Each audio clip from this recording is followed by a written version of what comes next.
You made it. It's a Friday morning. You're hanging out in the break room. Rochester's Classic Rock 96.5, WCMF. Okay, very special day, and we're it's right off the bat. Yeah. Super exciting. Kimmy back in her normal position this morning. Yep. Tommy off on a jet plane with his wife visiting family, and we needed to replace him. And I will always say there is no one that can replace Tommy, but it turns out we were incorrect because joining us today, making WCMF and Rochester radio history, ladies and gentlemen, the only person that answered our phone call, Terry Clifford. Terry, how are you? Good morning. I'm doing great. I'm so happy to see that nothing has changed in the dump. At all. Nope. I tried to plug in my headphones, and the whole thing came out. unit is loose.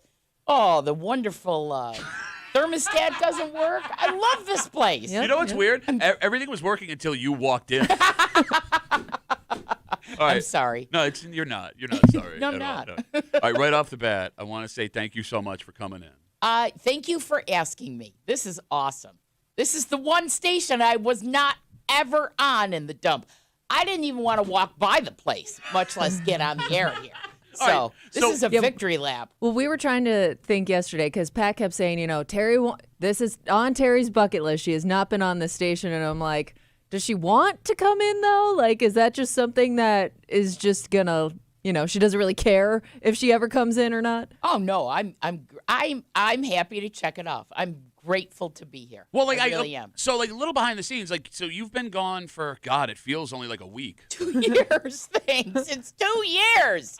Jeez. All right, so quick sidebar. I talked about yesterday all morning as we were teasing Terry being on here about how sneaky mean she is, right? Like everybody thinks like you're this really sweet woman. No, I am so nice. You are not you're the opposite of nice. You're the meanest person I've ever met in my life, and I'm sure that will come out. In fact, I have Instagram messages about interactions people have had with you. No. I'm gonna read one in a little you are while. so full of crap. I will don't show believe it to it. you. I will show it to you. You paid people. Who? I want to know who they are. We'll go right off the bat. We'll start right now. Danny wrote us yesterday on Instagram. Yeah. All right. And Duffy on WCMF, the easiest way to get us. Danny writes, I'm so looking forward to tomorrow.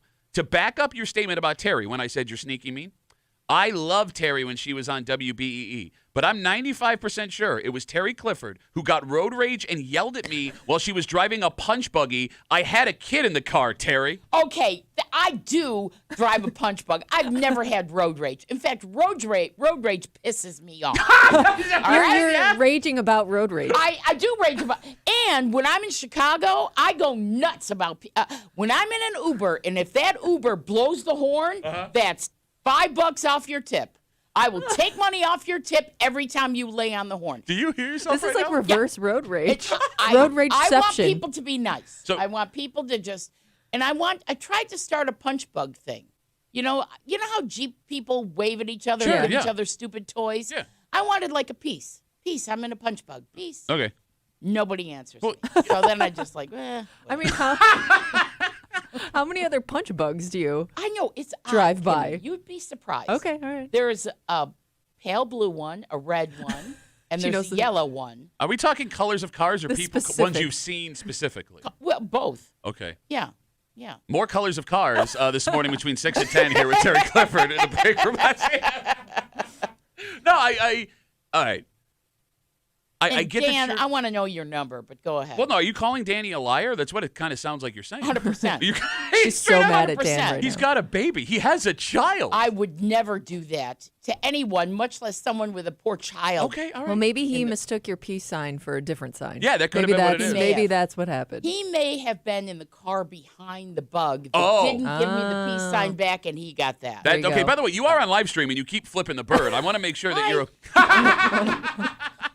There you go. okay, but also something to point out here because you've been busy in retirement. You couldn't stay away from a microphone because we all need the attention. You are wearing a T-shirt that says. Studio Diaries with Terry Clifford. That's my podcast. Hey, so where can we find the podcast? Yes, Chris Kanye. I'm kidding. It's on, Spotify, Apple Radio, blah, blah, blah, blah, blah. Apple Radio. Odyssey, iHeart. It's all over the place. All right. So An wait. Apple podcast. You're on your Apple Watch. Oh, you check out the Apple Show. Apple Watch. Like she walks in this morning and she's Or got would the, Tommy call it the iWatch? the iWatch, which you also almost started calling it. I know. She walks in, Terry, this morning, and she's wearing the T-shirt, and like Yep. she couldn't help but whore herself out for her podcast. 100%. Okay. What am I gotta do it. Are you kidding me? Look, I don't blame you. I just find it funny when it's like, okay, you got the T-shirt on, let's promo the podcast. Where can you find it? Under your couch? I don't know. You look for it, maybe. Ask Chris. And honestly, if I'm being the only time I wear this shirt, I bought it. Yeah. Because I wanted to see what it looked like. Wait, hold on, time out. You bought your own shirt that you couldn't Yeah, swing one of those for free? No, oh no, we buy it off of some. I don't even know what the website is. I know what See, you're I'm talking- heavily invested in this podcast. But you give them the logo and they'll make you clothes. Gotcha, And I made gotcha. onesies for the babies that I knew that were being born, and I bought myself one, right? And I bought some mugs. But I will not walk out of my house with this. Why? What kind of a toolbox walks around with their own name on? I look like a walking billboard. Don't point at me. That's why I only wore it here. I only wore it here. No, but it was like- a joke. Okay, as a joke that you're promoting your show I with know. that you can't find it anymore. Well, here's the thing. Billy Kidd said to me this week, "What are you going to wear?" I go, "I'm not going to wear." I mean, he goes, "Well, Tommy wears something that, what is this? Commits to the It's like his outfit of the day. Yeah, fit or bit." yeah, I'm like, yeah. "Well, I'm sorry. I don't own $30,000 Italian shoes. I'm going to wear my Hokas. I'm going to wear the pants I bought at Old Navy 5 years ago, and I don't know. I bought new socks. I Oh, don't man. know." So then I'm like, okay, well, I guess maybe I'll wear my podcast shirt. I don't know what I'm going to wear. By the way, I enjoy the podcast because it's a lot of like old stories from back in the day, and if you're into like Rochester radio stuff, it's great. You have a lot of good guests on. Thank you. And thanks for doing that, Kim. You're up next. Oh no! You see what just happened? She realized what she did because No. I had No. the honor of doing the show like a year ago. Yeah. But you haven't been involved. Well, I'm up next, I guess. Yeah, it's amazing how. I'm happy to do it whenever, Terry. Thank you, Kim. Yes. Okay, look at Don't this. try and start trouble This where is there's what he no does, trouble, Terry. Ducky. This is what he does. What? He's trying. 100%, yeah. he's trying to pin us against each other. Of course. Oh, yeah. Well, no, I'm just saying, like, it was wondering, you do it at your house, and you now have a dedicated room for quilts and podcasting. I love my quilt. My quilt is made up of not every, but so many shirts that I wore for radio stations. And my sister made it for me. That is the most Terry Clifford sentence I've ever heard in my life. It is. My sister made it. T-shirt quilt. Yeah, it is. Yeah. Like, I had never been to your house before. Again, thanks for the invite. And when, Well. That's the worst part of the podcast. what's that? Having to have people at your house and say, okay, you see every flaw in the world in your house. Yeah. When you're asking other people to walk in it. Really? Because, like, when I Oh. walked in It's like your all house, of a sudden I see the dust on my baseboards. Oh, you God, know? all of that. I've All never of noticed that. that at anybody else's house, but I noticed it at mine. I wanted to puke when Doug Embledge walked in last week. now she's name dropping. You hear No. Big no, time. this? The Doug Ebledge. Yeah. Well, I mean, again, I've known Doug Embledge since, well, whatever. No big It deal. doesn't matter. But, and Duffy, I thought, he's going to rake me over the coals. What? He's got to walk upstairs and walk into my son's old room with the original door in this dump. You just see every single thing that's wrong. All right, let me ask you a question. Because I was going to say your house looks exactly like what I thought your house was going to look like. And that's the first thing I knew somebody was going to say to me. Okay. But, like, did you feel this way about, like, people coming into your house when you had kids? Because, like, my house looks very lived in. And I do not have this feeling. Like, I have no self-conscious, like, hey, I got kids. I'll fix stuff when they're gone. Did you feel this way when the kids were in the house? Absolutely. And that's a line I used to tell everybody. My house is lived in. All right? So it's clean, but there are dings and the furniture. I mean, I have kids and I have animals. Enough said. And I love them all. And this is their home. This is their home. They can do any damn thing they want. So, yeah. Terry Clifford sitting in for Tommy Muley this morning while he and his wife are out visiting family. Kimmy back in her normal spot. So what I was trying to get to before we got sidetracked by Kimmy having never been invited on your podcast, we were talking before the show because, like, at my young age, my young spry age, I have only known you. Why are you making a face? because you're not as young as you think you are. Okay, see what I mean when I say she's like the meanest I person mean, you've ever she's met? right. But if anyone's going to take stones I'm inside younger of than glass you. houses I'm younger than you. by like 7 hours, all right, I've known you as Terry from the Bee. Yeah. Like my entire life. But when you say this is the only station you have been on, I didn't know you started your career in Rochester on 98 PXY. Oh, hell yeah. Are you kidding me? I don't think I knew that either. I started on PXY. PXY had an AM and an FM, right? Okay. So this is how old I am. You had to do they had to align with each other. They were two live jocks, Okay. all right? And they wouldn't let me on the FM. I could only be on the damn AM. No, I get that. And of course you do. And then but you had to do the breaks and you had to play the music all at the exact same time. Wow. And if you didn't, you got into, deep crap. All right? Mm-hmm. So that's me and Madonna and Cyndi Lauper were hanging out for many years. Oh, it was just great. I can't imagine you talking up No. pop music. Oh, I've got air checks of it. I loved it. I loved that music. I really did. But you know what? I still was like, I've been this old since I was about 18 or 19. I get you. I got all of my weirdness out of, during high school. Are you sure? I did. Okay. I did. So by the time I'm, 22, 23 years old, I'm on PXY, and we had these stupid party buses that they would bring you to concerts. Like they had 4 or 5 of them. You had to host the bus. Okay. So on the way to the Michael Jackson concert, for example, in Buffalo, I had to do one of these buses, and it was a nightmare. It was a freaking nightmare. Wait a minute. A party bus? You're in your 20s. Yeah. You're on a You're party in bus. I know. prime, See, you're this prime is what I'm party bus saying. age. That's exactly what I'm saying. The driver was high as a kite. I'm like, okay, really? Now you're gonna just splatter everybody all over the damn throughway, and PXY's name is all over this. I went in the following Monday morning to the general manager. I'm like, what are you thinking? I'm telling you, the driver and no one else knew it. No. Well, yeah, because you're the only nerd talking to the driver. I wanted to drive the damn bus. I'm like, get out from behind the wheel. I will drive this thing home. Oh, my God, it was a nightmare. And we never had a party bus again. Way to go, Terry. You ruined the party You bus. ruined it for everybody.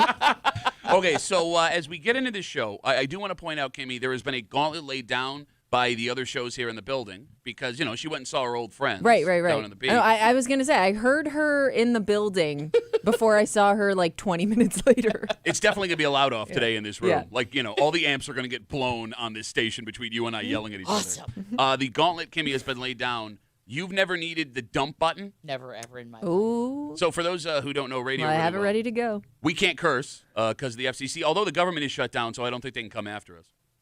Oh, yeah, We right? might be okay. Let's give it a shot. But if somebody curses, now if you're watching us on the live stream on the Odyssey app, WCMF.com, YouTube, and Twitch, The Break Room WCMF on YouTube and Twitch, that gets through. That's not FCC regulated, so if we curse, they can hear it there. Oh, jeez. If we curse on FCC airwaves, we get fired, so we have a button that if Kimmy pushes it, it cuts out piece of audio so you don't hear Terry curse.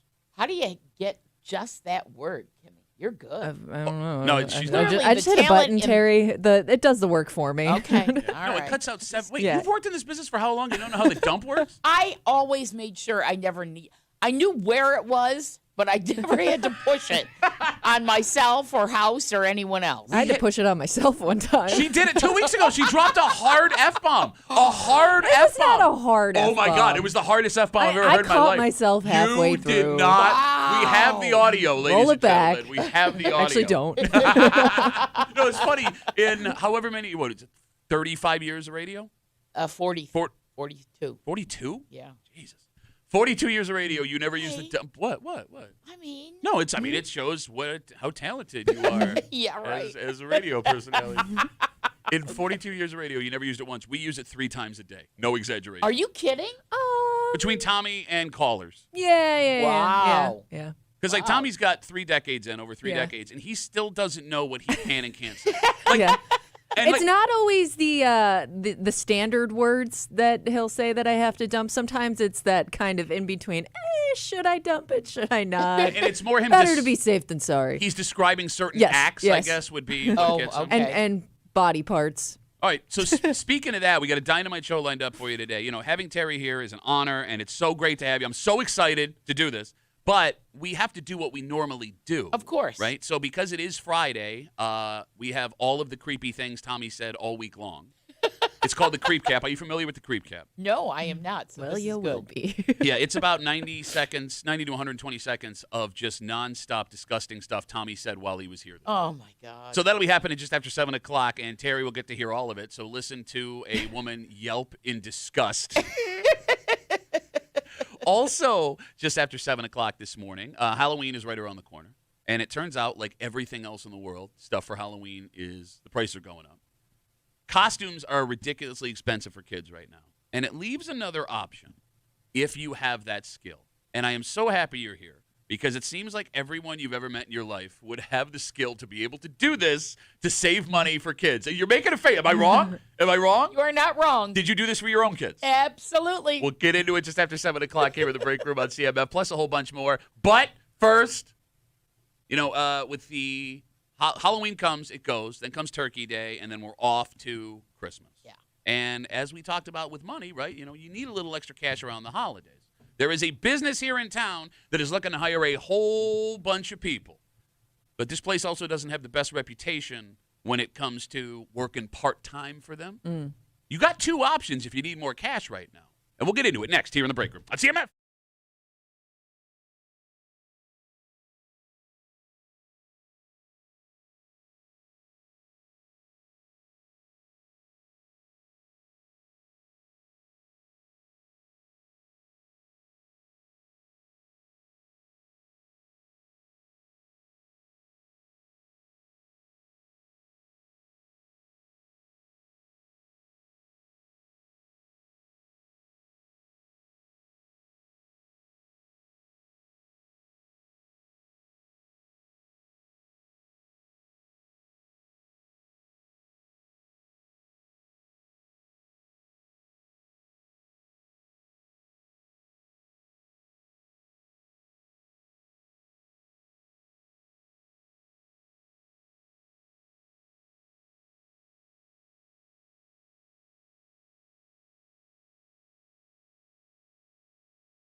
You know what we need? What? Money. You're telling me. I mean, we all need a little bit extra scratch here in the world. And there is an opportunity for folks in Rochester to get that scratch before the holiday season. What sucks about this, though, it is not your traditional holiday part-time job. And, Terry, there are a hell of a lot of horror stories working part-time coming out of this place. Oh, my God, yes. You hanging out in the break room, Rochester? We lived a few. Rochester's Classic Rock 96.5, WCMF. The voice you are hearing, no, you are not having a stroke. It's the legendary Terry Clifford sitting in for Tommy this morning. He's on vacation. Kimmy back in her regular spot just after 6:45 this morning. I cannot wait to hear from you two on this one because you're going to fight with your spouse. It's going to happen. But it turns out the majority of Americans admit they have gotten in a fight over this very uncomfortable thing with their partner. And I would have to imagine that 95% of it, maybe even 100, is going female to male. And we'll tell you what it is just after 6:45 here in the break room on CMF. Terry, did you ever have a holiday seasonal job back in the day? I did. Where'd you work? I did some part-time work at Sibley's and at McCurdy's, wrapping gifts. Okay. It was awesome. Hold on. I just want to stop. Kimmy doesn't know what those are. I do too. I do too. Oh, that would be horrific. Well, no, wait. McCurdy's I closed never- in like 1991. Yeah, I was little, but I So? know what they were. What do you mean so? We got to bring everybody along here, Terry. Like I understand you've had an illustrious career, but I mean, so you were doing the holiday gift wrapping at the department store. Yeah, I'd get off the air, literally, and need to make a little money because I'm in radio. So I went right down to Sibley's. And we were in the same mall, right in Midtown. Okay. And I'd wrap gifts. Okay, it was kind of awesome. So like retail, not the monster that it used to be. So if you're looking for a seasonal job to make a little bit of money, you have to go with the online stuff. And luckily, Amazon is looking for people. To deliver packages? So that's a good question. They say they're looking to hire 1,600 people here in the greater Rochester area for the holiday season. They say it's a whole bunch of different jobs. I would assume that delivery would be one I of would them. think so. Unless I'm wrong, 252 WCMF for the folks that work at Amazon. They say that the average starting salary is $19 an hour. Why are you making a face? Because it just doesn't. $19 an hour. Why you make what? I don't know. It just seems like we should have gotten further than that by now. So you want more than $19? I would say so. Amen, sister. And they say there is flexible scheduling if you want to take this job. Okay. So if you need more scratch for the holidays, and who doesn't, this is an option. I'm sorry, I didn't mean to cut you off, Terry. They're talking about that warehouse. It could be a warehouse They're job. be like that. nightmare stories that come out of that warehouse. Like they have, Advil coming out of like like where people would have Purell. They're handing out Advil and Tylenol because people are killing themselves in that thing. It doesn't look like a good time. But that being said, it's not like you take a dream job to make more money during I the know. holidays, You're right? right. You're It's like, right. all right, Yeah, awesome. yeah. I get to be a race car driver for 3 hours a week. So here's the thing. You have that as an option. You also have the gig economy as an option. Things like driving for Uber and Lyft, delivering groceries for Instacart, picking up food for Grubhub. And those jobs are great because you only work when you want to. It's your choice. The problem with those, there's no guaranteed income. Right. Right? You're going to have a great night. You can have a crappy night, and none of those factors are within your control. So I asked this question, and the phone number is 252-WCMF, 252-9263. You have the Amazon option, and everything you said about Amazon, I agree with you, right? You hear some really bad stories. I'm sure there are good folks working that have good experiences too. You have the gig economy. You had to choose one to make extra money now. What are you going with, Terry? Well, if I'm at Amazon, I've really always wanted to drive one of those trucks that are electric and it says boogie woogie woogie on the side. You realize that it just says... just because of the billboard on the truck. Absolutely. Because of those funky front lights with the blue around. I love those trucks. All right, this is the second break in a row I where didn't think Terry she has was gonna pick fantasized that about one. driving I a know, truck I or a know. bus. Is there something else we should be talking about? I love to drive all manner of vehicles. Okay. So It's like having Tommy here. I know. Wow, I know. big truck! I like it. I like the big He truck. also talks himself out of it only to talk himself into it, which is what I feel like you just did. I pretty much do that too. So if you had the ability to drive the truck, you would want the Amazon job. Yes, if they'd let me drive those trucks. I'm not delivering anything. I'm just driving you're the just truck. driving. Yeah, pretty much. I think the delivery part goes hand in hand. Yeah, but- I'm not lugging around your big boxes. Come into the truck and get the boxes back. It's gonna honk the horn outside I'm of their house. 67. Kimmy, Yeah. gig economy, Amazon. What are you going with? Are you okay when you with the gig economy? Yeah. Are you talking like retail too? Or are you just talking? I'm talking right now. Uber, Lyft, Instacart, things like. Okay, I might do the gig economy. I might do Uber, Lyft, do it on my own time. that. Why? A little bit more flexible. It's Okay. less of a commitment, I But guess. it's also potentially less money and less guaranteed. True. But I guess I would have the ability to make that choice for myself. Whereas if I'm working for, let's say, Amazon, I'm on a stricter schedule. I'd say you say the freedom means more. It's okay. It's what you sound like, Terry. That's what siblings became. See how mean she is. What did I tell you all day Well, yesterday? you poked You know the what? bear. Bite me, Doug. She's definitely going to curse before the end of the day. But look, that Kaufman's job was one of the most miserable Yeah. experiences of my life. I don't know how people do retail during the holidays. I mean, not only is it crazy busy, but the people and attitudes that you would have to deal with, I'm out. Yeah. I might have a hard time with I may see some road rage there. I mean, no, I'm telling you, like it is astonishing how miserable people get Yeah. when they are out shopping for gifts for people. And the other thing about it, take the front facing away, because like the good thing about the Amazon job, if you're working in the warehouse, you are not Sure. dealing with any public at all. True. Which is awesome. The other thing that sucks about any holiday job that you don't have the freedom of hours for, you forget in late November and throughout December how many things are happening with your friends. Yeah. And when you have a set part-time hour Oh, job, sure, you're yeah. missing Out. all of it. You're right. Yeah. Like- That's a good point. I used to have to work. They had me on a shift from like 6 to 11 o'clock at night at Kaufman's. So I'd be there at like 10 o'clock. So were you on the floor? Yeah, I was in men's sportswear. Oh, oh my God. Why did you say it like that? Oh, because you are men's sportswear.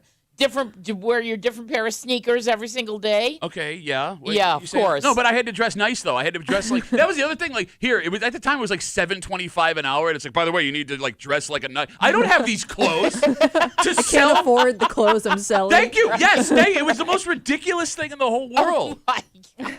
But no, I was a very charming, nice young man that Well, was. you didn't have to sell the clothes, right? I Well- mean, like, you didn't get like commission or anything? No, some you people were in just my there department checking did. people out. Well, and I would also have to like help people find Ah, sizes. okay. So we Alright. had to be pleasant. Like that's part of working in retail.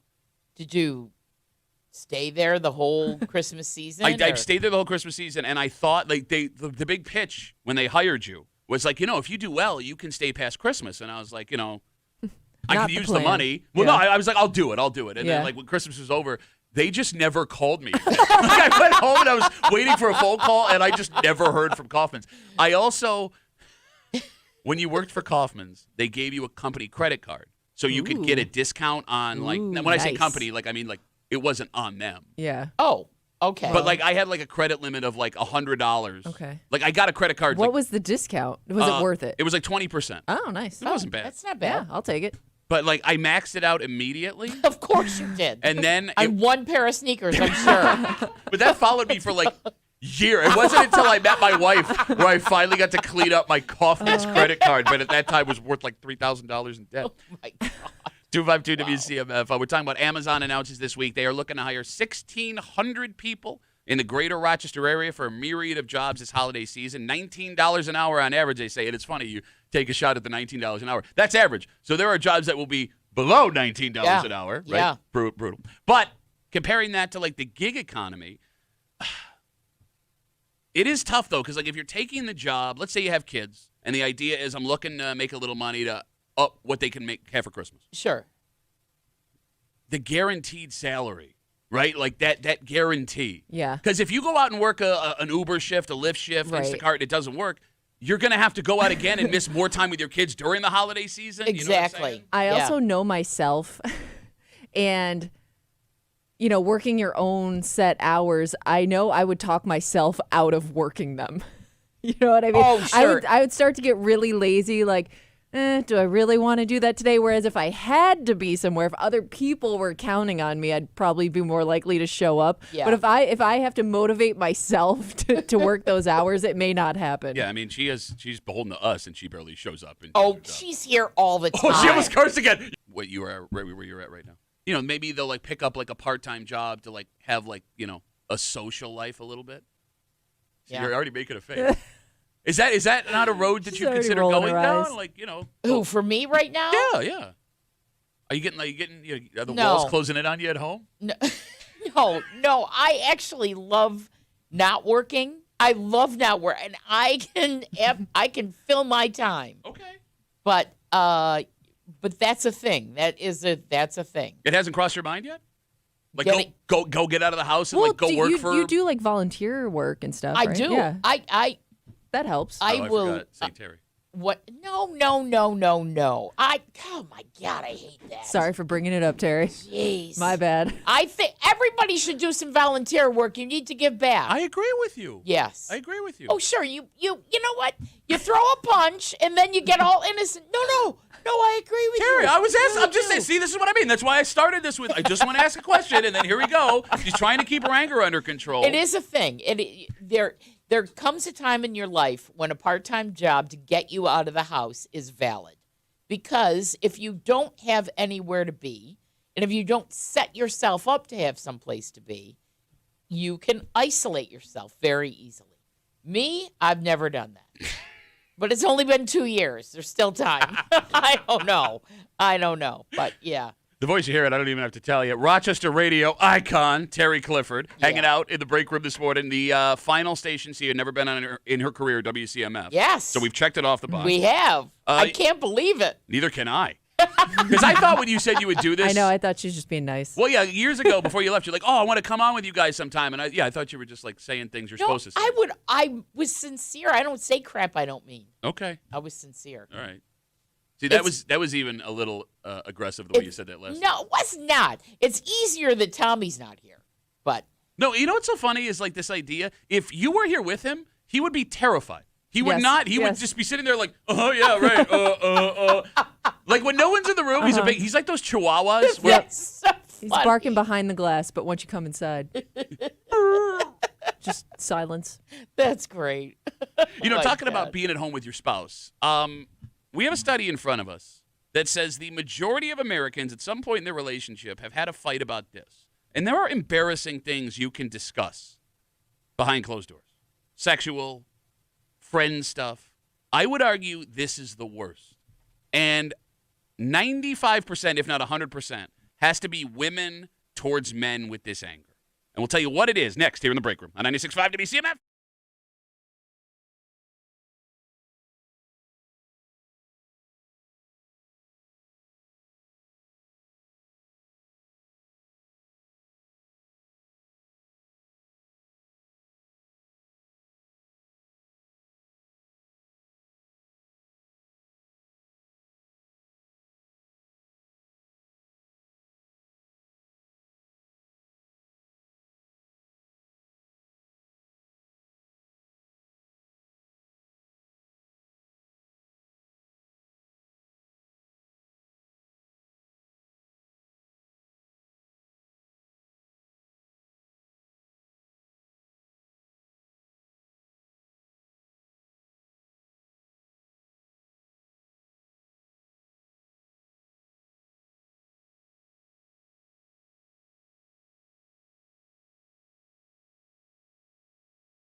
There are lots of reasons to get into an argument with your spouse. This is not one you think of all that often. Oh, I take that back. Maybe men don't think of it all that often. This might be something on women's minds all of the time. Okay. Well, because, look, when it comes to at home, if there are things that you women don't like, you're not exactly quiet about it. Well, why would we be? I don't know, love, Oh, no. caring. If you really love someone, be honest with them. Even if it hurts. That's right. You're hanging out in the break room. Rochester's Classic Rock 96.5. I like having Terry here. Can we do this more often? That laugh, you know it. You love it. It's Terry Clifford, Rochester radio icon, filling in for Tommy Muley this morning. Thank you so much for being here. This is so much fun. It's great to be here.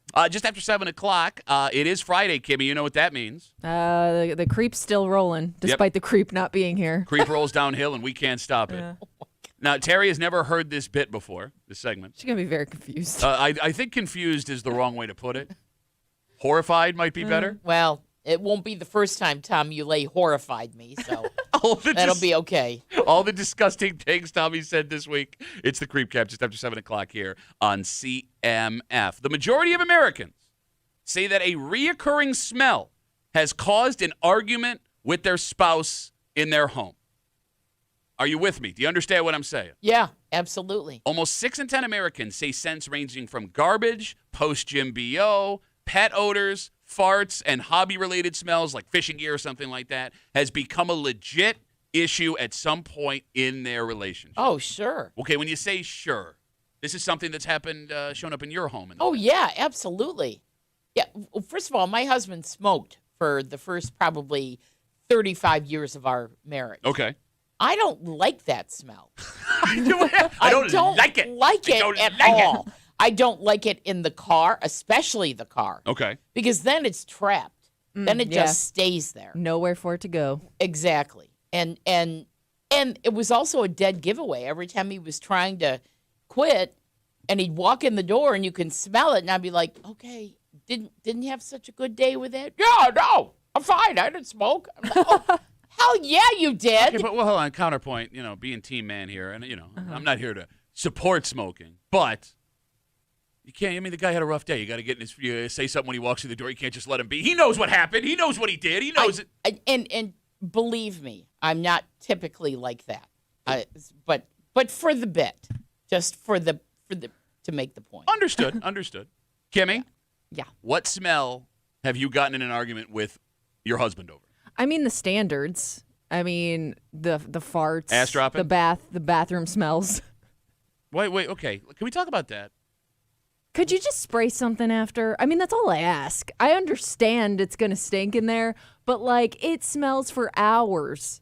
Just leave the fan on. When you Yeah, walk out the door. open a window, do something. Fan does not help what I got going on in there. We live in an old house, so, smells get trapped in places if you don't air it out. Okay. And I can tell, he can leave the house. He could drop ass, leave the house, and I will smell it when I get home. It's still lingering. Oh, my. Okay, you bring up the farts, right? It really, because my wife freaks out about that stuff too. It's nothing I can control. What do you want me to do?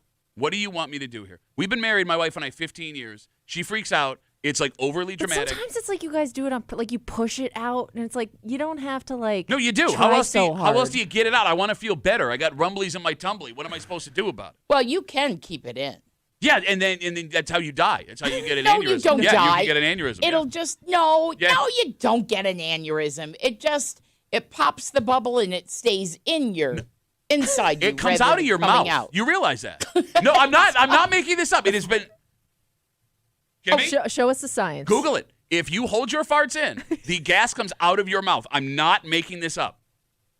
Okay, that's disgusting. That's what I'm saying. So what do you want? You want to kiss me? You want fart kisses, or you want me to just let it out? Fart kisses. Ew. I love that's you. Wait, you're in for a hell of a surprise. That's no, not. It's true. Correct. It's a true thing. No, it's not. Okay. I can't believe that. Look, I'm a gassy person. There's nothing I can do about it. If anything, my wife is attacking me for a medical condition that I cannot control. Oh my God. I don't want my body to produce this smelly gas. It's not something I'm excited about. It's maybe if you don't eat 10 salads a day, Yeah, that I might mean, help. It's also your diet, too. Oh, I'm sorry. Do you not want me to be healthy, too? Okay. Because if I was out there eating chili dogs every day, she'd be yelling at me because I'm not eating healthy enough.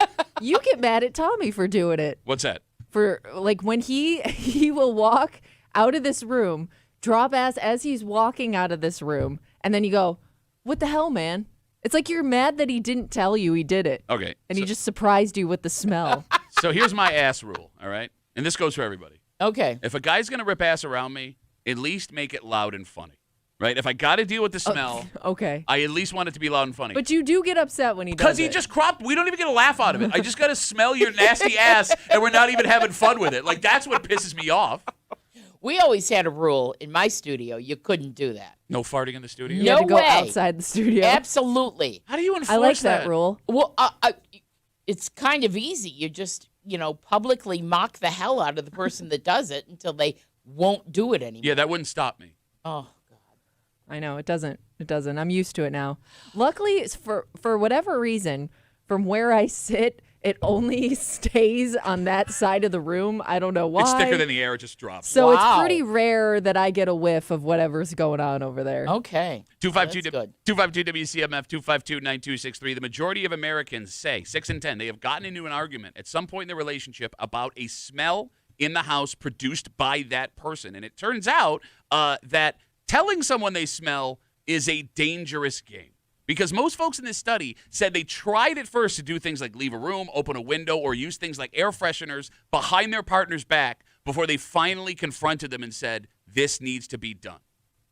Only a quarter of people in this study said that they took direct conversation action right off the bat. Are you someone that confronts right away? Oh, yeah. Okay. Yeah. Well, yeah, if you don't do it absolutely. right away, I mean- you can't do it later. If you're in this forever, why are you going to let it linger? Yeah. Listen, my husband and I had an argument last night about sardines. He opens up the damn can of sardines for the cats or anyone. I don't want sardines or anchovies in my. They stink. Don't do that. Don't put them away. No.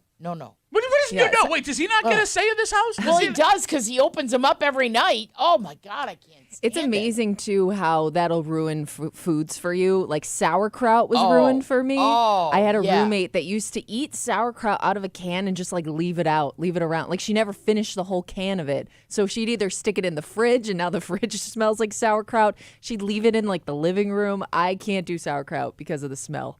There are some I can't stand some of them. Whatever you guys need. Whatever makes you guys happy. Totally fine. Yeah. There isn't a smell that for you where you just like I can't handle this. No, I mean, it is. So you brought it up, anchovies. My wife will eat anchovies and like fish like that on like crackers and like breakfast stuff sometimes. I can't stand the smell. It bothers the hell out of me. I don't say anything because I love her. But it 'Cause bothers you. Yeah, but here's the thing. I respect her too much and love her too sure. much for me to be like, hey, don't do that. I want her to be happy. Okay, telling someone that something that they love to eat like stinks, that's not a lack of respect. I don't know. I mean, It's just honesty. is that going to keep them from enjoying what they love? Well, maybe they can enjoy it on the Outside. In the other end. Oh yeah, thank on the you. outside. You're gonna go outside, honey. In Go front of a outside window. and open your sardine can. See, that's what I don't get with you two, right? Like, okay, fine, you're right. Smelling stuff you don't want to smell is not fun. But the counterpoint is the person that is smelly, A, has their feelings hurt, and B, now has to alter what does makes it hurt them your happy. feelings if I tell you what you're eating stinks? No. I'm not saying you smell. Well, I'm if just you- saying like that's a smelly snack you Yeah, got there. I mean, I didn't call my husband a sardine. Okay. I just said the can he opened was gross. Counterpoint, though, if your husband takes a dump or drops ass, Yeah. right, and you go, you smell terrible, you don't think that hurts his feelings? You don't think he feels like a smelly man? Listen, A dirty, I smelly man? accept the smell. I'm just saying, spray a little something so we can all our nostrils can be clear of the stench. Have either of you said to your partners, go spray in the bathroom after they Yes. I don't think I have. See, that's a good wife right there. You're a monster. No. You're a But- monster. I don't agree with that. Now he sprays most of the time. Oh, so that's great. I win. You There you trained him go. like a cocker spaniel. Way to go. Okay, no, not a difficult task. That's a good marriage, right there. All right. Like, I don't want people to come to our house and he's not in the habit of spraying after going to the bathroom. And now they think my house smells. No, look, fair enough. You said, Terry, that's a good marriage. Terry Clifford hanging out in for Tommy Muley. He was on vacation. This is the greatest show we've ever done in our lives. All right, so if that means it's a good marriage, let's say Kimmy goes into the bathroom, right? And I've been to an all-you-can-eat buffet with Kimmy. She gets after it. She loves Mexican food, right? Okay. Let's say she just takes a massive dump. Yep. Just disgusting. Oh, my God. It's like hazard in there. She leaves the fan on, but it's not Yeah. working. Her husband says, hey, you got to go back in there and spray. It smells terrible. Is that okay for him to do? Absolutely. My ass, Terry! I would not It find that is. offensive. It totally I would not find that is. offensive. If he complained about a smell, I would like to know that I smell or something smells. There is I am big on nothing- smells, my friend. There I don't is- want to stink. There is no thing a man can say to a woman regarding her smell in a negative way. It cannot happen. And never in the history of man has a guy looked at a woman and been like, you smell bad because of XYZ. It cannot happen. Okay, I'm sorry. I have walked out of the bathroom on occasion, and my husband's been like, hey, close that door. Turn that fan on. And I don't care. Everybody's human. Listen, crap comes out of everybody. It's got to come out at some point, and none of it smells pleasant. So that's all there is to that. Okay, whatever you say, Terry. 252-WCMF, 252-9263. Dom writes us on Instagram, Duffy and WCMF. The easiest way to get us, he says, my wife has a hard rule she tries to enforce that if we change the bed sheets, there's no farting allowed in the bed for at least 24 Oh, hours. I'm all about that. I agree 100%. How do you... You don't really have a choice. Take a Tums. All right. now you're Take drugging a me? gas Now you're X or drugging me. something. Oh, my God. You I- do have a choice. I'm big on that. And also, if I just change the sheets and the bedding, you got to shower before you get in those sheets. Like we're not like going all day and then hopping into bed. I'm No. with ya. We got a nice little. Just rinse off first. I don't need smelly sheets. They smell nice. Let me enjoy it for a night before you get them all gross with your smells. Yep. Does a couple have to have a good smell connection to make it work long term? Oh, I think so. Like you have to enjoy the natural scent of your spouse. Oh, I love the way my husband smells. Yeah. I'd take a nice big whiff anytime I want. But when you say the way he smells, like out of the shower after he's done No, working out, like what are we there's talking? just it's His natural- It's him. It's the way he's always smelled. Musk. Yep. When- 42 years in, I still love it. Does he still smell the same that he did? Yes, when he does. Really? Yep. What do you think? What do you think that scent is? What could you compare it Yeah. to the closest? I don't know because he's a funny guy. He's Italian. He says it's because he's Italian. He doesn't sweat. No. He can be out working. He gardens like crazy. He mows the lawn. He Yeah, we got it. never You said he breaks was a sweat. Italian. We got it. Yeah. Well, Tommy always says he doesn't sweat, and he's Italian. I think He that's never what sweats. Doug says Yeah. it's a thing because of that. But so I don't know. I don't know what it is because usually that would emanate some sort of that would get you to smell a certain way. But Yeah. I don't know. I love the way he smells. All right. So I guess the key to a long-lasting marriage. Stink good. There you go. Put that on a T-shirt. Sell it at the Rock Shop. Terry Clifford joining us this morning, sitting in for Tommy Muley, the radio crossover you didn't know you needed. But just because Terry's here doesn't mean we're not going to do the things we normally do. For example, Kimmy, it's Friday. You know what that means? She's over there doing stuff. Creep cap time. Yep, I'm working on it. Oh, she's working on it right now. All the disgusting things Tommy said all week long, and you have never heard this segment No, before. I haven't. Okay. I don't know how I've missed it. Wait. How do I put this? You're going to hate it. Okay. I mean, I'm look, not shocked. You're a kind, gentle soul, so people think, listening to you on the radio. So people think you poor misguided things.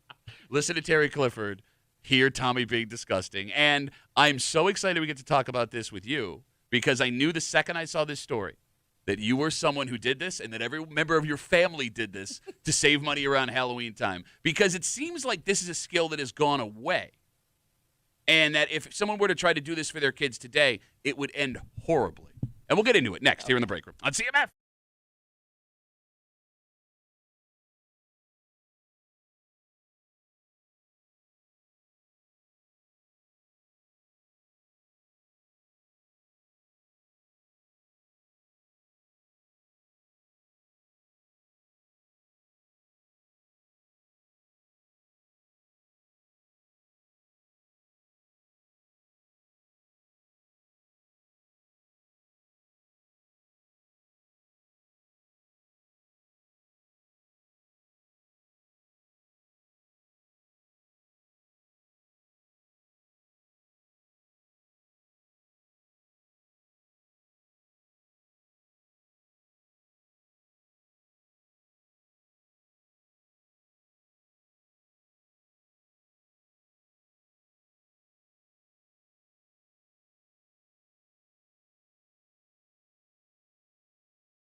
It's spooky season.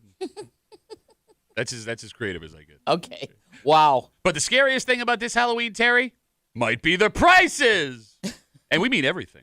To the point where if you are looking to save money, this once true and tried Halloween tradition, if you have the skill, could be making a comeback this year. Oh. You're hanging out in the break room, Rochester's Classic Rock 96.5, WCMF. No, your ears are not fooling you. That is the voice of Rochester radio legend, Terry Clifford. She is in the break room this morning filling in for Tommy Muley. Thank you so much for being here. Mom, I'm on CMF. You made it. The good news is it took you this long to get to the bottom rung of Rochester radio. The back of the building. The closet. Finally made it back here. So here's the thing. Like, it's great having you here, right? The energy in the room, totally different. It's like, fun and uplifting. Yeah. Oh, you aren't too kind. Yeah, whatever. So, but, there are things we have to do, even though Tommy is not here. Unfortunately. Yes. And I want to say I feel bad for this, but I don't, because I kind of want to see what your face is going to look like when this happens. Because we do a segment every week. Kimmy collects all of the most disgusting things Tommy says. And we have the worst job, Kimmy. God. Comes with the territory. She got shingles because of it. Yeah, I'm not surprised. That's horrible. So, it brings me no joy. We have to do this. Mm-hmm. All of the disgusting things Tommy said all week long, played live for Terry Clifford. Ladies and gentlemen, it's the Creep Cap on CMF. Oh, you feel that? That's the creep running down your spine. It's the Creep Cap on WCMF. Bro, it's not even cold anymore. It's 66. Yeah, but it's like baked into my bones. Oh, my man. God. Oh, you got cold bone? Oh, big cold bones. Gotta warm up. Yeah. Where can I go? I don't know. Like a warmer room? Nah, just go outside. Okay, good. To your mom's house. I want my cheese in a can or a brick. And I want it to jiggle in an unnatural way. Wait, you like jiggling cheese in the can? I love jiggling cheese in the can. Why didn't you tell me this, man? Why? I just opened us a little fromage bar. Get the hell out of Yeah, here. that's French, in case you don't know. Thank you. Yeah. Little kiosk. Where's that? It's in the metro. Yeah, Yeah. What's it called? It's called Pepe Mulet's cheese in your can, from my cheese to your can sauce. No, but there's got to be bush wipes. Shut up. No, they probably make ones that are non-toxic for your cooch. Coochables. They sell the white. Coochables? Yeah. Is that? I thought Wipe that cooch. Coon pants. You were peeking at dude taking a dump. You were dump peeking. And I did not dump it. You were dump peeking, bro. Dump peeking. Peeking that dump. Again, I'm saying this from the heart. No, you don't. You don't serve a purpose anymore. Yes, I do. What? Ask your mama. See? Yeah. One of my favorite doors. LAS. Took a dump about an hour ago. Well, That's gonna hurt her. Who's? Oh my God. Her sensitive areas. Who's? Stop pointing. What do you mean whose? Her whose? Stop pointing. Her whose area. Don't look at me, man. I wasn't one sucking butt out there. No, you actually did. You sucked plenty of butt, Atlanta actually. Suck butt. You could not have sucked more butt because you made some picks. Eastbound and suck butt. It's so good to be a creep. I'll be honest with you. I know you're shocked right now. That was a pretty That was tame tame. creep That was cap. That was tame, a tame, yeah. tame Not too creep bad. cap this week. Yeah. That was not too bad? No. No. Trust me. There's been worse. Yeah. Oh, my God. He gets paid to talk like that? No, but he does it. Oh, my God. There it is. Suck butt, suck this. Oh, my God. Unbelievable. And we your save- poor mother. Well, yeah. I mean, look, she knows the deal at this point. Jeez, oh, Pete. Can we please save that I drop did, of Terry yep, Clifford yep. saying We got suck butt? Okay, Thank you. that's not Look, necessary. anything you say into a Terry microphone, Clifford we own. in the creep cap next week. All right, so Holy crap. get ready Okay. to open up your wallet this Halloween. So first off, something we all have to deal with, the candy to hand out. Candy prices are up 11% this year compared to last year. And if that's not bad enough, Terry, it's on a Friday, which means late. Oh, that's great. Why is it great? That's even more kids. Yeah, Yes. it is. Yeah, you should and get a pretty. longer into the night. Yes, Yeah. but that means you're going to be spending more money Oh, on I more don't care. expensive candy. Okay. I could care less. It's weird to have a kind person in this I chair. know, because that's the complete opposite take of the person person that would normally be sitting in that chair. I'm excited Oh, like about he's this. got a candy cutoff time. Yes, he does. Yeah. And it's like What? 6:45. Yeah. Oh, come on. You're looking at me like I'm kidding. I'm Oh, dead my serious. God. By the way, if you want to make your house look festive and fun, Halloween decorations up 11% this year. To that point, Kimmy, I have seen fewer homes going above and beyond with the Halloween Yeah, but I decorations. don't get. You only should buy Halloween decorations once. Like, are you buying new Halloween decorations every year? Oh, so it Like, seems doesn't that stuff last more than one Halloween? But it does feel like people are adding new things every year. Like you see the big I skeletons. do see the big skeletons. Then there's a skeleton Yeah. dog. Yeah. I was just going to say, True. yeah, I think it should be just the I see more. I see there's a house in East Rochester. It's got this giant skeleton coming out of the roof. Oh. I mean, this thing is huge. It covers the whole porch, and his eyes are red. And they are so clever. They threw extra shingles all around the base, so it made looks it like look he's like just he's coming really out. come out of the No, roof. that's like that's it. actually just most houses in East Rochester. Okay, No, I'm stop just that. that's a thing. It's Not a real true. thing. But I love it. the one that is really going to hurt mom and dad, the prices for costumes this year are up almost 15%, which sucks because you know this. If you have a little one, they want a specific costume of a Yeah. specific character, Yep. and those things were already ridiculously and that expensive. doesn't include accessories. 100%. So, Kimmy, Yeah. you saw this story, Yeah. and you have an old school solution to a modern this Oh, year I problem. think anytime the costumes get pricier, you see more and more homemade costumes. Sure. And I think that also kind of goes hand in hand with social media because I think that there are so many like mom threads of people showing you how to make those costumes and make it easy for everybody to do. Oh yeah, Pinterest. Yeah, exactly. Yeah. So Okay. you kind of get inspired by these ideas like, I can do that, no problem. All right, it's like the estrogen room in here right now. Pinterest, yes. Oh, my God, let's talk Pinterest. Welcome to it, Duffy. All right, this is the perfect day for Terry Clifford to be here. Because when it comes to making your kid's costume, there are two ways you can do this. First one, just grab random stuff from around the house and make it into a costume for the kid. Or the really old school way, sew an actual costume from scratch for your kid. That was the standard back in the day. You got a big old smile on your face. Yeah. Yep. Terry, how many homemade costumes did you make for your children? Oh well, it got to the point. My son got out of the. He began to refuse to wear them. He was too probably cool. around 5 or 6 years Wait, old. that young? Wow. Yeah. Oh yeah. Well, Man, I that's a guess you're perceptive what, kid. that's like preschool, kindergarten. Yeah, that because makes then sense. someone would Yeah. see him. Yeah. So from that moment on, it was always the mask that dripped blood with, a I don't know, shirt or jeans or whatever. Stupid. But my sister made the coolest Christmas tree. It was like out of felt kind of thing, and she decorated it. Her kids wore it. My kids wore it. Got to the point where my daughter's like, no, I am not wearing the Christmas tree again. I have a question. What? You dressed your kids up on Halloween as a Christmas tree? Sure, why not?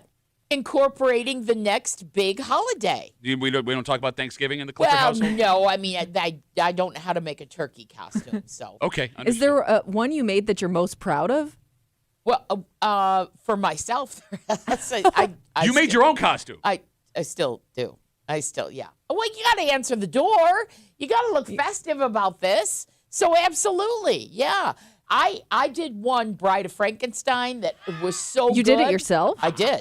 Okay. It was so good. Makeup and everything. I scared the crap out of kids, so I stopped doing it. Yeah. Because it made me feel bad when they started Especially crying the little on ones. my front door, on my front porch. And I'd be like, no, it's just me. It's Terry. Here's some candy. Stop crying. Stop crying, kids. Here's some candy. Get in my van. So here's what I'm curious about. And the phone number is 252-WCMF, 252-9263. Because my childhood was my grandmother would hand make my brother and I's costumes. That's so cool. And she was great at it. And it was funny. My brother always had to be the sidekick. Like Yeah. I was Batman. He was Robin. I was Mario. He was Aw, poor Luigi. Ryan. I was Robin Hood. He was Robin Hood's friend. You know what I mean? Like, Yeah. Robin Hood's friend. But these things were so well made. She was unbelievably talented. And when I was a kid, I felt like super cool wearing these things into school because they were better than what anyone else bought at Yeah. the store. But my grandmother, like old school, She knew what she was doing. Exactly. Yeah. That skill doesn't exist for most people anymore, right? Yeah. The ability to go into Michael's or whatever and buy a pattern. Joanne Fabrics closed. She's right. By the way, a month ago. we hit the over. Terry Clifford got upset about Joanne Fabrics I'm closing pissed. one time. I miss it. What are you buying at Joanne Fabric? Oh my God, they had Fabric? first of all, they would have the greatest decorations. They had the whole Wilton aisle. You know, I love making cakes. I have no idea and what is Wilton. Wilton is a company that helps you with decorating cakes. Oh. The boards Got all that the I accessories. always use, the boxes that I use. Sure. I have no outlet for that right now. So you bring up something. I just want to do a quick sidebar here as we talk about, Halloween prices going up, making your kids costumes. Kimmy did say this week she thought you would bring in a cake for everybody. And I didn't say that. You let us I know. said she I does did bring let you in down cakes. because I thought about it. I thought about it, and I thought, first of all, you people don't eat anything. What do you mean you Well, no. people? But What do you mean cardboard you? and lettuce. You never ate the cakes I brought They in. look delicious, but I'm trying to live, Tara. I'm trying to live. Exactly. Well, then what are you yakking about? Breezy, Moose would eat the cake. Yeah, you would. But you never know with the bee. You have no idea. Tammy eats the weirdest things, and sometimes Billy eats, and sometimes he's, trying to look like Muscle Man. So I thought, what am I going to do that for? So Who's going to eat the damn cake? You'll make yourself a costume, but you won't make us a cake. Very selfish, Terry. Very selfish. Well, I'm sorry. I got to take care of number one. The voice you hear, Terry Clifford, sitting in for Tommy Muley this morning. The Rochester radio crossover everyone's been clamoring for. We're talking about Halloween prices going up and making your own kids' costumes. We got messages coming in on Instagram. Duffy on WCMF, the easiest way to get us. Jack writes, when I was a kid, I wanted to be R2-D2. My dad took a plastic barrel, cut the bottom out, and painted it. Okay. It works. No, that's... But I think that's like the beauty of the homemade costume. I think so, too. Is that photo of you in that costume will live on forever. Like, everybody has the one costume that was made for them where, like, it probably felt really awesome at the time, but now looking back at the picture, you're like, why did you do that to me? Yeah. No, I get what you're saying. Stephanie writes us, my kids play hockey. They've been hockey players for like 6 years. Very resourceful. Okay, that phones it in. Do you know the smell of hockey gear? I can't imagine when people open the door. We were talking about funk a little while ago. Oh, my God. Oh, my God. Take the candy and get out. Seriously, just throwing the bucket at them. Do you guys still have all the stuff that family members handmade for you? Oh, yeah, I do. I have a problem keeping things. Now I'm going to sound like a hoarder. A hoarder with doilies all over everything. So now you listen, have, like, yes, former I do. costumes that your kids had? I have some because I thought, well, maybe if I have grandchildren, they might wear them. Oh, here comes the grandma guilt. Here it comes. Yep.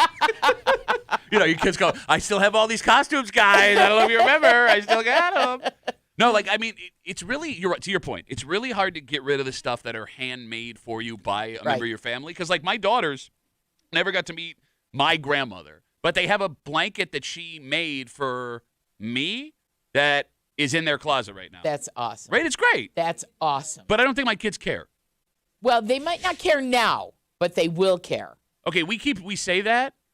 Are we sure? Yeah, I think they will. Because I don't know, I'll be honest with you. If I had a blanket from my great-great-grandmother that I never met, I don't know if I'd be like, you guys got to see this pretty sweet blanket she handmade for me. Well, they might not be showing it off to their friends. Okay. But they might silently appreciate it. 252-WCMF, 252-9263. You know this man is full of homemade costumes. Oh, yeah. Let's talk to Ben. Hey, Ben, how are you, buddy? What's going on? Pretty good. I got to say, with Terry in the studio, the show is way better. Oh, Ben, thank you. No, Ben has the worst takes of all Well, time. he just knows that Tommy's not here to make fun Oh, of him. yeah, so. okay. My takes are okay, like 1 in 100. Yeah. See, It's a good average. Anyway. dynamite stuff like that, Terry. You know, well, that's be good. we had a lot of Bens on the bee, so that's good. Ben, what percentage of your costumes growing up were handmade? Probably majority of them, because my mom sewed. Okay. It kind of ran in the family up until me and my younger brother, and now my younger brother's daughter, so she's learning how to sew right now. But probably our best, worst costumes we ever had was we were taking karate, and we decided to dress up as Ken and Ryu from Street Fighter. Okay. It was pretty horrible. Yeah, no, yeah. It was bad. All right, are you making your Looking kids, back on it. are you doing the homemade costumes for the kids this year, or are you going out and actually buying them what they want? Well, I bought my youngest daughter a Rapunzel dress, so she's going to go as Rapunzel. Oh. And my older daughter, for like the 4th year straight, is like, I want to go Spider-Man. I'm not arguing with that. Easy enough. Yeah, there you go. Yeah. All right, well, Ben, enjoy trick-or-treating, buddy. Thanks for the call. Have a good I think rest that of the day. makes it easier if you have a kid that wants to be the same thing every year. Like, I think my brother was Batman for like the first 5 years of his life. Oh, the kid that lived next door to us was a pumpkin every year for, I think, Yeah. until he was just too tall for the. I mean, it went on 5 or 6 at least years. So, like, he just was a pumpkin with longer legs every year? Absolutely, and it got to the point where you're like, just get off his back, okay? He wants to be a pumpkin. I mean, you just wanted to protect him, for God's sakes. He's just a child, Terry. Yes, well, yeah, I'm trying to tell his friends, leave him alone. Let him be a pumpkin. Justin writes us on Instagram, Duffy at WCMF. He says, my grandma made my costumes too. My mom saved them all. Now my 6-year-old is going to wear the same Power Rangers costumes this year that I did when I was a kid. That seems like a cruel thing to do to your child. Oh, I don't think so. I think that's very cool. Why is that cool? Well, first of all, isn't it weird that Power Rangers are still relevant? Are kinda they? weird. Are they still relevant? I don't know. They've had like generations of Power Rangers, so maybe there are kids still because into the newest version, I guess. Yeah. they're not all just pink, white, yellow, Yeah. and blue anymore. I guess. They went through like a ninja phase. I don't know. There's a bunch of different Power Rangers out there. Well, no, but like one of the best parts about being a kid is being whatever you wanted. So if Justin is going to pull this off with the Power Rangers costume when he was a kid, either your kid just has to fall into loving the Power Rangers, or you have to do months of Stockholm Syndrome, making the kid watch the Power Rangers and be like, this is something you want to this be, is the right? one, It's yeah. pretty cool. Because, like, yeah, if my dad, when I was a kid, was like, you're going to be HR Puff and stuff, like, I would have been pissed. Oh, that would have been awesome. See what I mean? You would have made your kid be H&R Puff and stuff, and your kid would have hated you forever.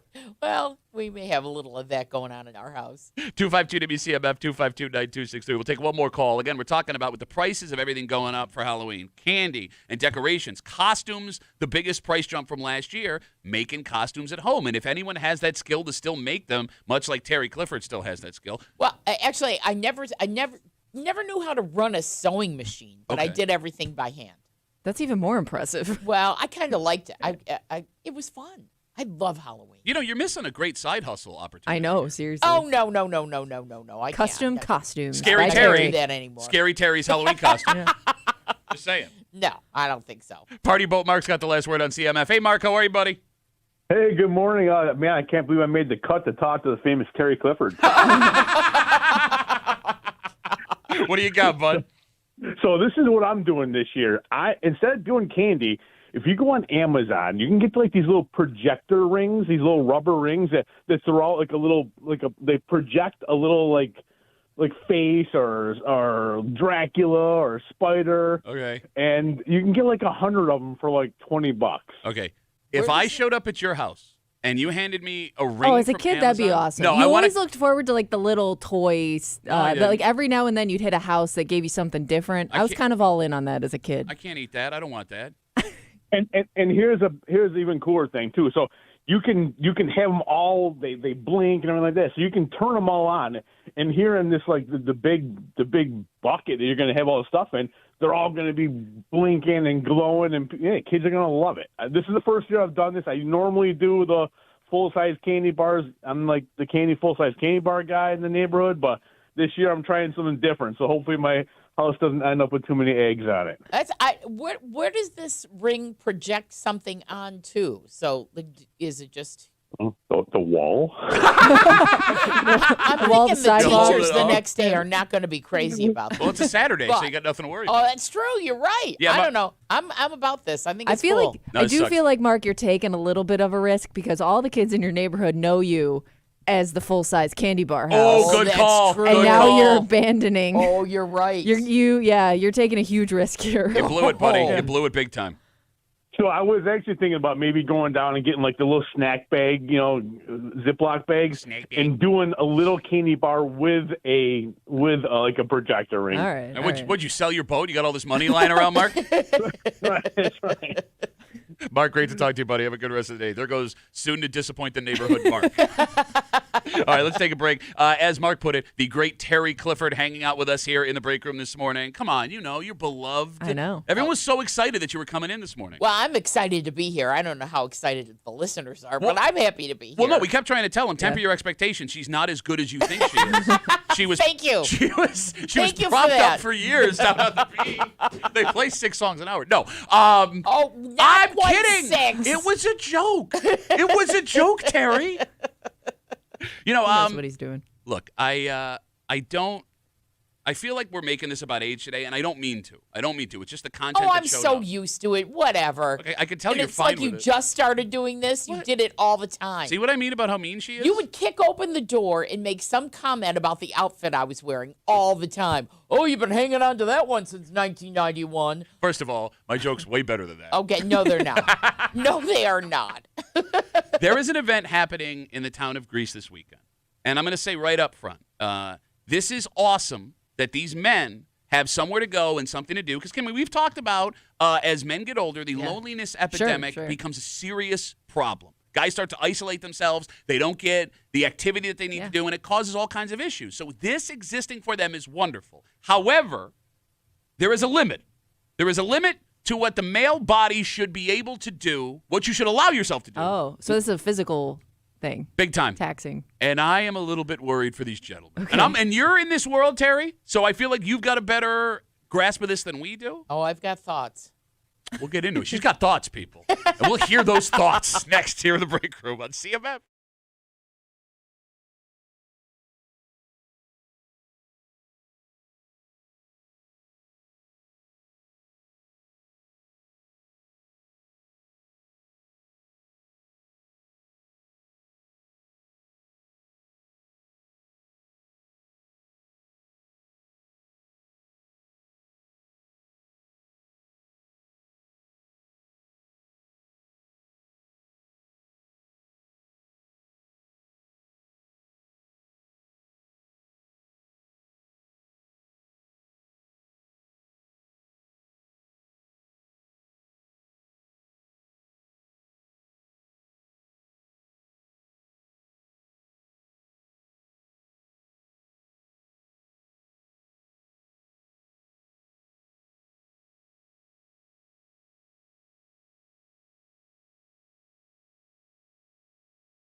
Okay, right up front, you should never tell anyone what you can and can't do based on your age. Not cool.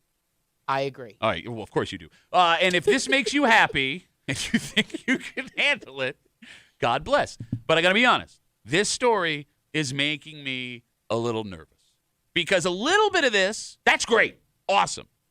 But an event planned for the upper age Rochester athlete this weekend, way too much can go wrong with what they want to do. Okay. You're hanging out in the break room, Rochester's Classic Rock, 96.5 WCMF, that curious yet angry voice you hear. The legendary Terry Clifford hanging out with us this morning as Tommy is on vacation. Thank you so much for being here. I'm happy to be here. We are going to shatter live stream records, by the way. People, I think they want to see with their own eyes that you're actually here and that you're not like AI that we like plugged into a computer. No, there'll be no AI of this, believe me. That's not happening. That's real intelligence you're hearing from there you Terry go. Clifford, not artificial. 100%. Okay, so for whatever reason, there are a ton of older folks who play sports here in Rochester.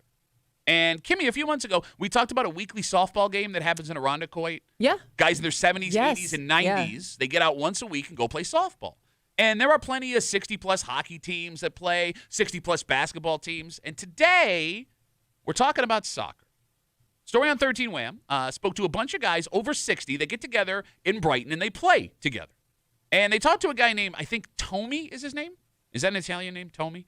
Tomi? Tomi, T-O-M-I? It's a take on Tommy. I don't know. The Italian Tommy. Okay.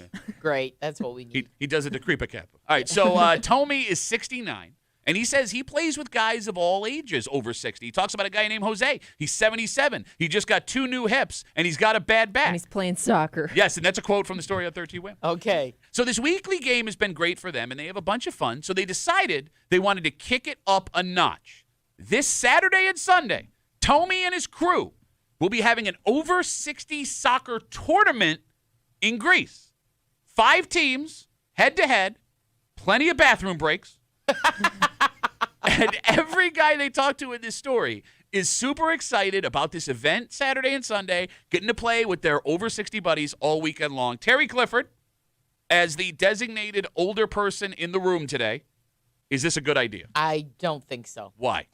Listen, I start my day at the East Side YMCA, Aquafit. Okay. I'm safe in a pool. There's not much you can do to yourself in a pool. Okay. I can't tell you how many times the ambulance comes in and grabs somebody Oh my off God. the pickleball court. Oh, the And then pickleball, off yeah. they go. Yeah. It's like, how many times do you people have to see this happen? Why don't you just park here? Never mind staying on Jackson Road. Just move right over to 250, sit in front of the Y because you know you're going to be hauling somebody's butt out of there pretty soon. Okay, but like counterpoint to that, Terry, just because you're older doesn't mean you still don't have a competitive drive inside you. And I'm with you. I 100%. I'm with you with that. But there, a lot can go wrong playing soccer. First of all, Okay. Soccer seems like a you're running constantly. risky one. I'm not worried about your hips as much as I am your heart. Fair point. Fair point. And beyond that, don't be. It can be very competitive. It can be very physical. I don't think you want to do something quite that physical. But I could be. Listen, I could be wrong. Whatever. Go hate on me. I don't care. No, I don't. What do I care? No, I mean, look, all of those are valid concerns. Does your husband do anything like this? Is he like? Does he do sports? No, he's a anything? bike rider. Okay. Oh, okay. Does that make you nervous? Yes, very much so. Have you had the discussion with him? And it's not him I'm worried about. It's the idiots that drive around texting all the time that won't see him on the side of the road and take him out. Okay, fair enough. But you're not worried about him, like if he goes on. Physically, Yeah. because like you said, yeah. it's a very Oh, I insisted that he, buy the right helmet. Okay. And he always has to have his iWatch or whatever the heck. Oh they my are. God! It's happening. It's You are something about that Tommy. chair. Yeah, I Apple know. Watch. Apple He calls Watch, it an thank you. iWatch too. Tommy just got an Apple Watch. I got my iWatch. Yeah, it's playing jazz quietly in the background. I know where it's I coming. am really upset at how many things I have in common with Tom Ulay as it turns out. It is freaking me out. Like you both is. say iWatch. Oh, You have a lot of God. same takes, and your feet, both of you, barely touch the floor when you God, sit I in that hate chair. myself. I mean, Kimmy, when it comes to old guy Yeah. sports, you have the most experience with this because your yeah, dad my is. dad can't give it up. Well, he did have to give up basketball. He played a lot of pickup basketball because he's had multiple shoulder surgeries on each shoulder. So his body basically told him no more basketball.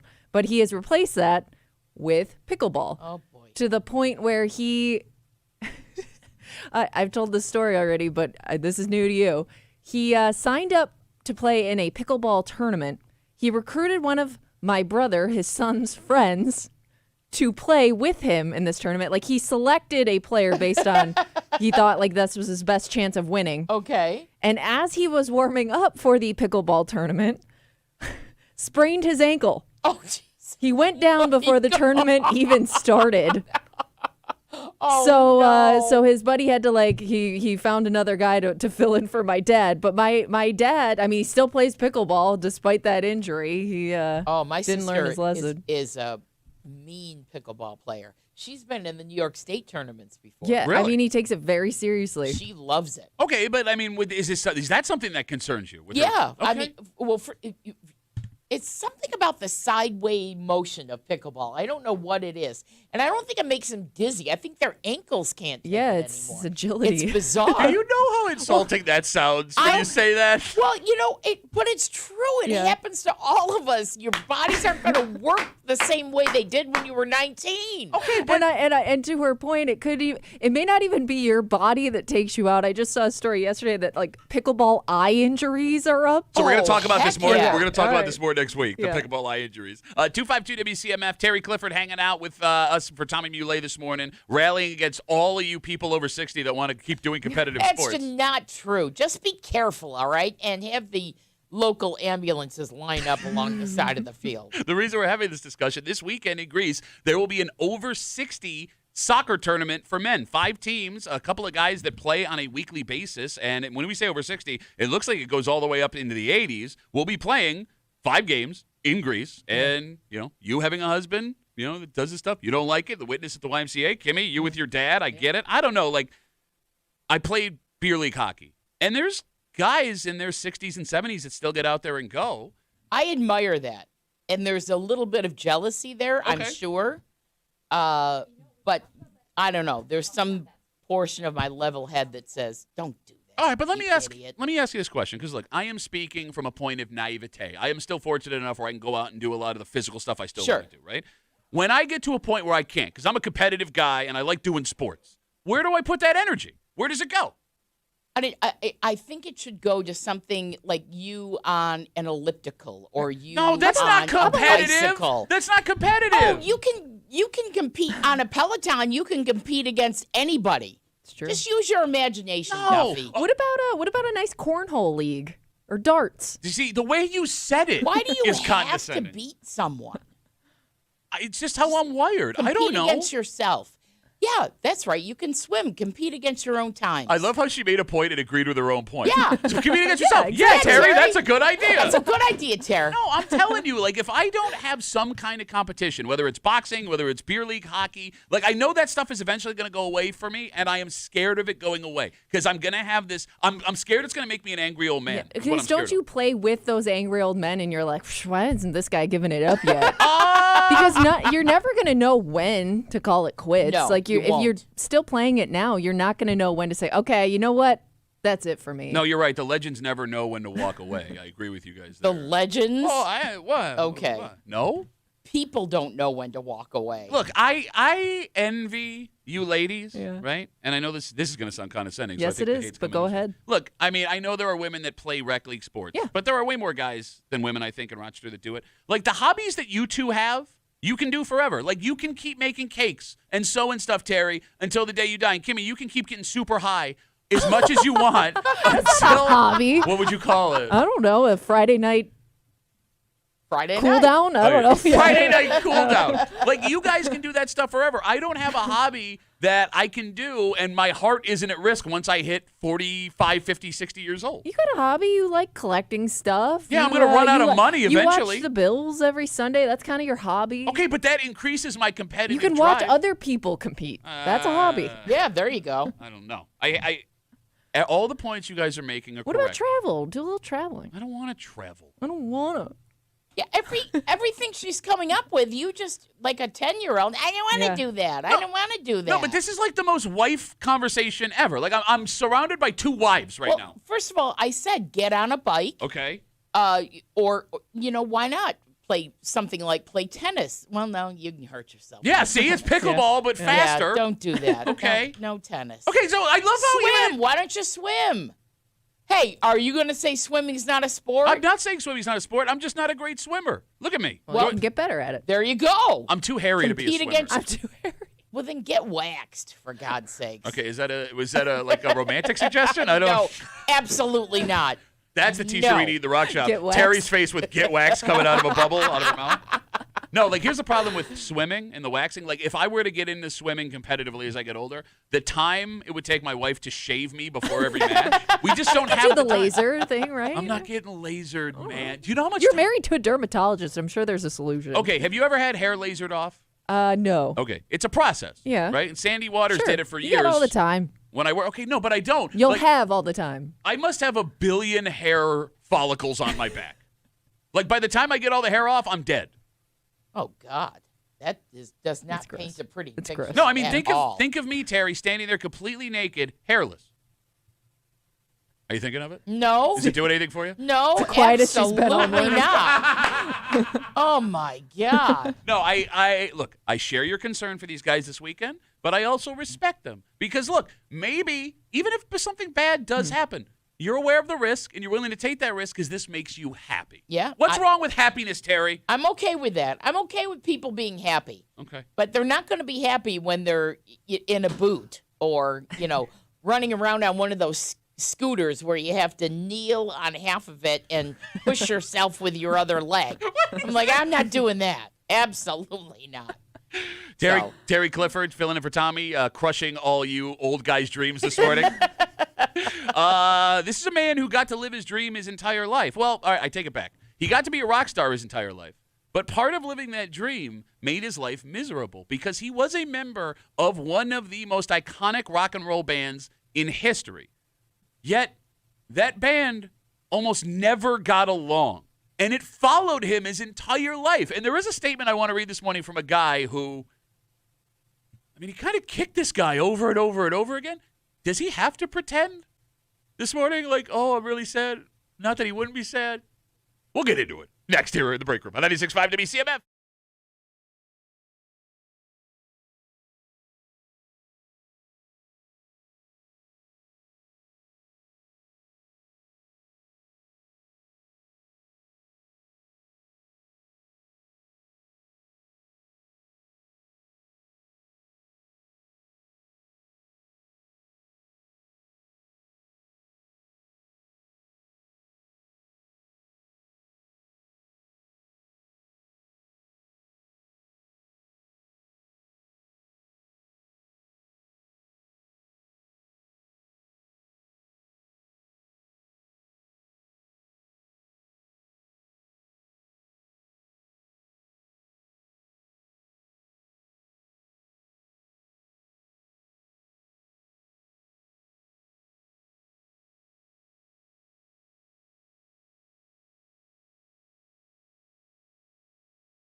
it's hard to eulogize this guy because he's unbelievably talented. He is a household name. He is a member of arguably the most iconic American rock band of the last 5 decades, right?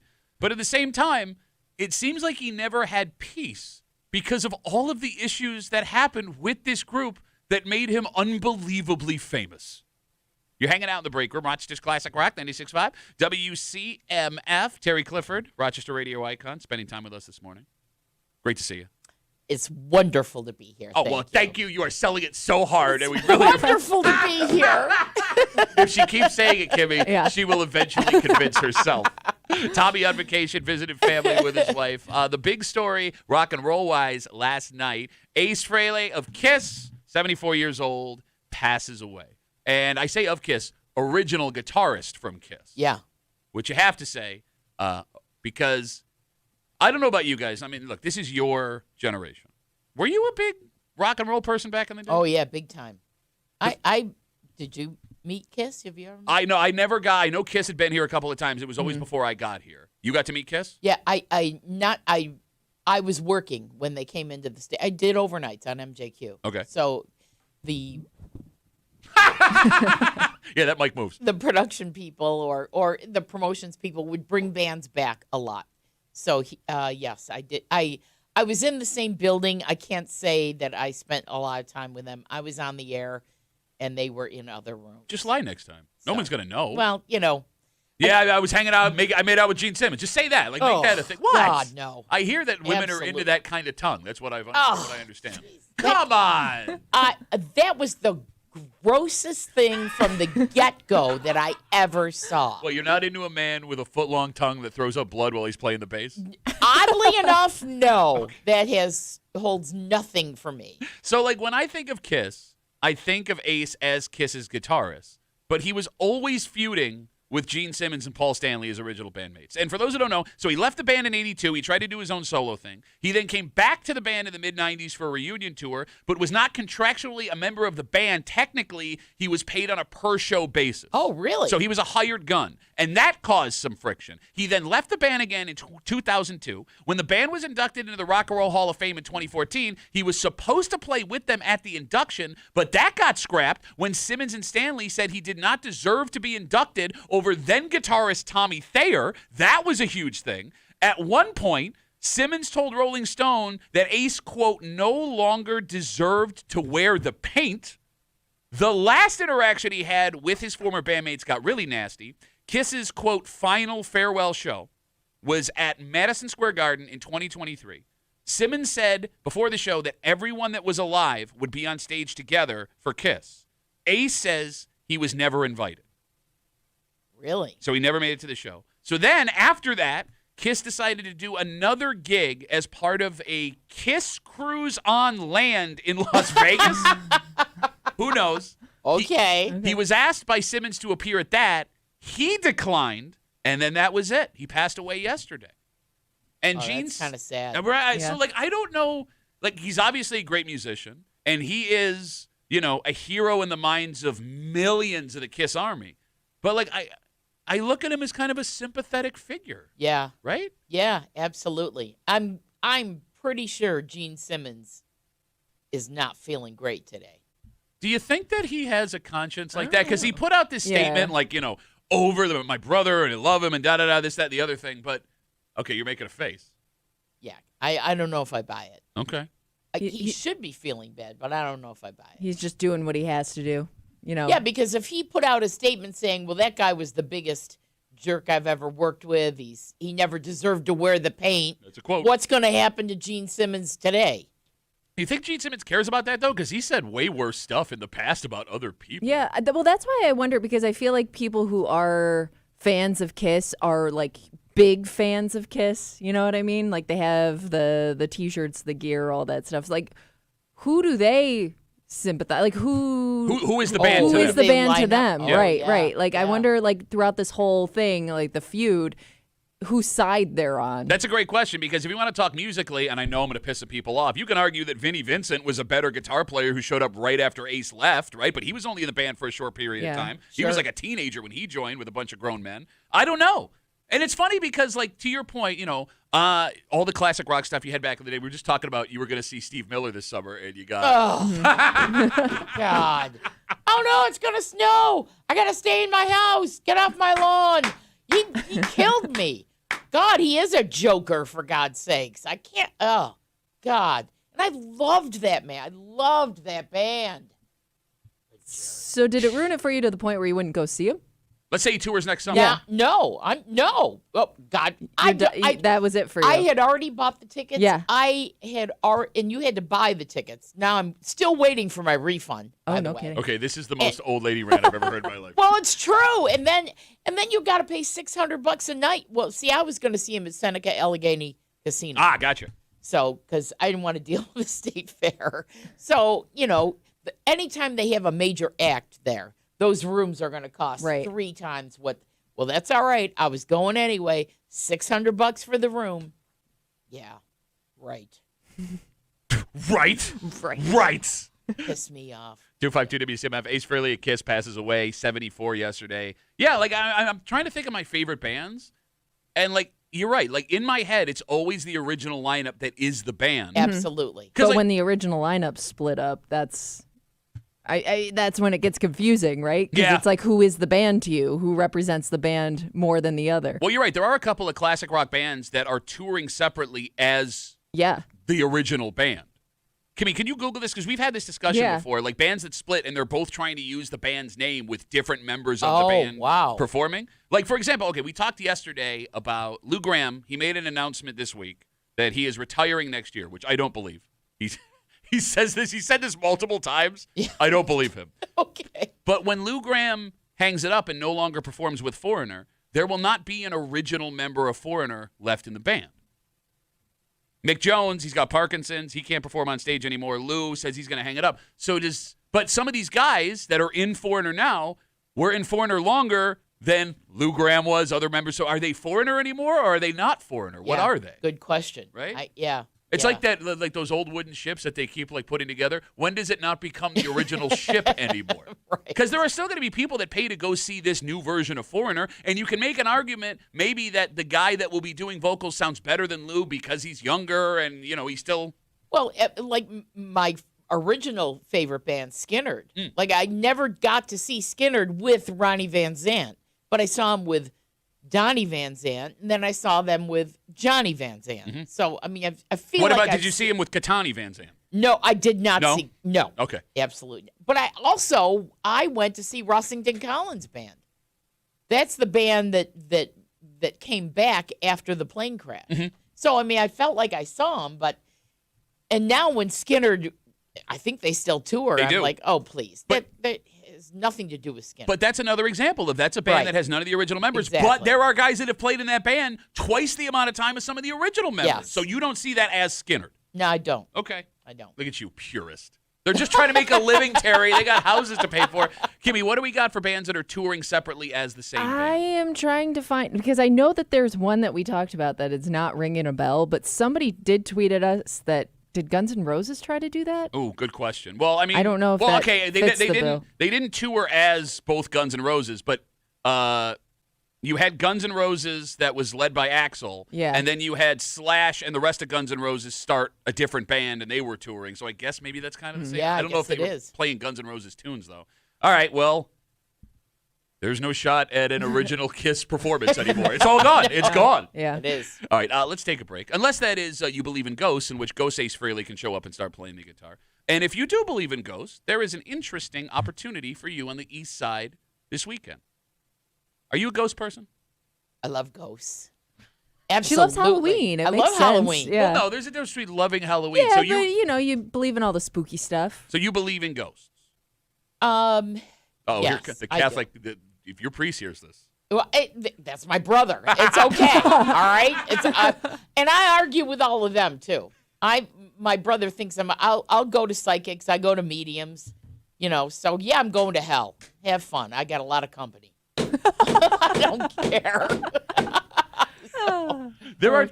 Kimmy made an argument that when it comes to ghosts, there are two kinds of believers. Especially this time of year. Yep. Yeah. And if these two people end up with each other on this tour, it may not be the fun you think it is. And we'll get into it next here in the break room on CMF.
If you're looking for frights, the next few weekends are the best time of year. And there are haunted hayrides that can scare the you-know-what out of you, right? But maybe you're like Terry Clifford. You want something a little more real. I would prefer that. I want to talk to the ghosts. It's like she's at the ghost desk. I'd like to talk to the ghost, please. It's like a petting zoo, but ghost. If that's the case, there is something great going on all weekend long. But someone in this room sees some potential issues when you mix two types of people interested in an event like this. You're hanging out in the break room, Rochester's Classic Rock 96.5, WCMF, the ghost of Terry Clifford, hanging out with us this morning. Here in the break room on CMF, Tommy on vacation, Kimmy back at her normal spot. This is so much fun. I miss you. I miss you. I'm so happy to be here. It's so weird. I went into the bathroom about a half an hour ago. I'm like, oh, it's so weird to be here again. Remember the bathroom? I haven't seen you in forever. Well, as we're talking about scary stuff, right now, you can log on to the contest page, WCMF.com, enter for your chance to win a 4-pack of tickets to see the Rocky Horror Picture Show at the West Auditorium Theater, November 13th, courtesy of the Rochester Broadway Theater League. Tickets on sale right now at Ticketmaster.com. You a big Rocky Horror fan? Oh, my God. I can't tell you how many times I've seen that. Did you ever dress up? Oh, yeah. I brought my toilet paper. I brought my rice. I did the whole 9 yards. Every single Friday night at Fisher, I went down to the. Well, you went every Friday. Just about, or Saturday. That's kind of weird. Well, it was what you did. Well, no, and then I mean, you went to Checo's afterwards. No, That's I love Rocky Horror. I love Rocky Horror. We've talked about this, but it's like hey, we'll go do it, and then we'll wait a couple weeks, and then maybe go do it again. Oh hell no! There wasn't that much to do in Pittsford at that period of time in 1980. Well, lucky for you, there is more on the east side to do. Okay. For example, the Landmark Society of Western New York wants to show you some ghosts. And they are offering this weekend a ghost walk through Rochester. It's an hour-long tour. It takes you through the true ghost stories of Rochester's past. Also, weird sidebar, it says there's 5 theatrical performances along the way. Okay. Theater on a ghost walk. So they're acting out the stories that they're telling? I guess. Okay. All right. All right. So here's a weird thing. I don't know how many years ago this was, and I don't know what I was doing here, but I was here on a Friday night voice tracking, maybe. Okay. And that tour came by our building, and I learned something about our building that I never knew. There was a really crazy fire, like maybe early 1900s. Uh-huh.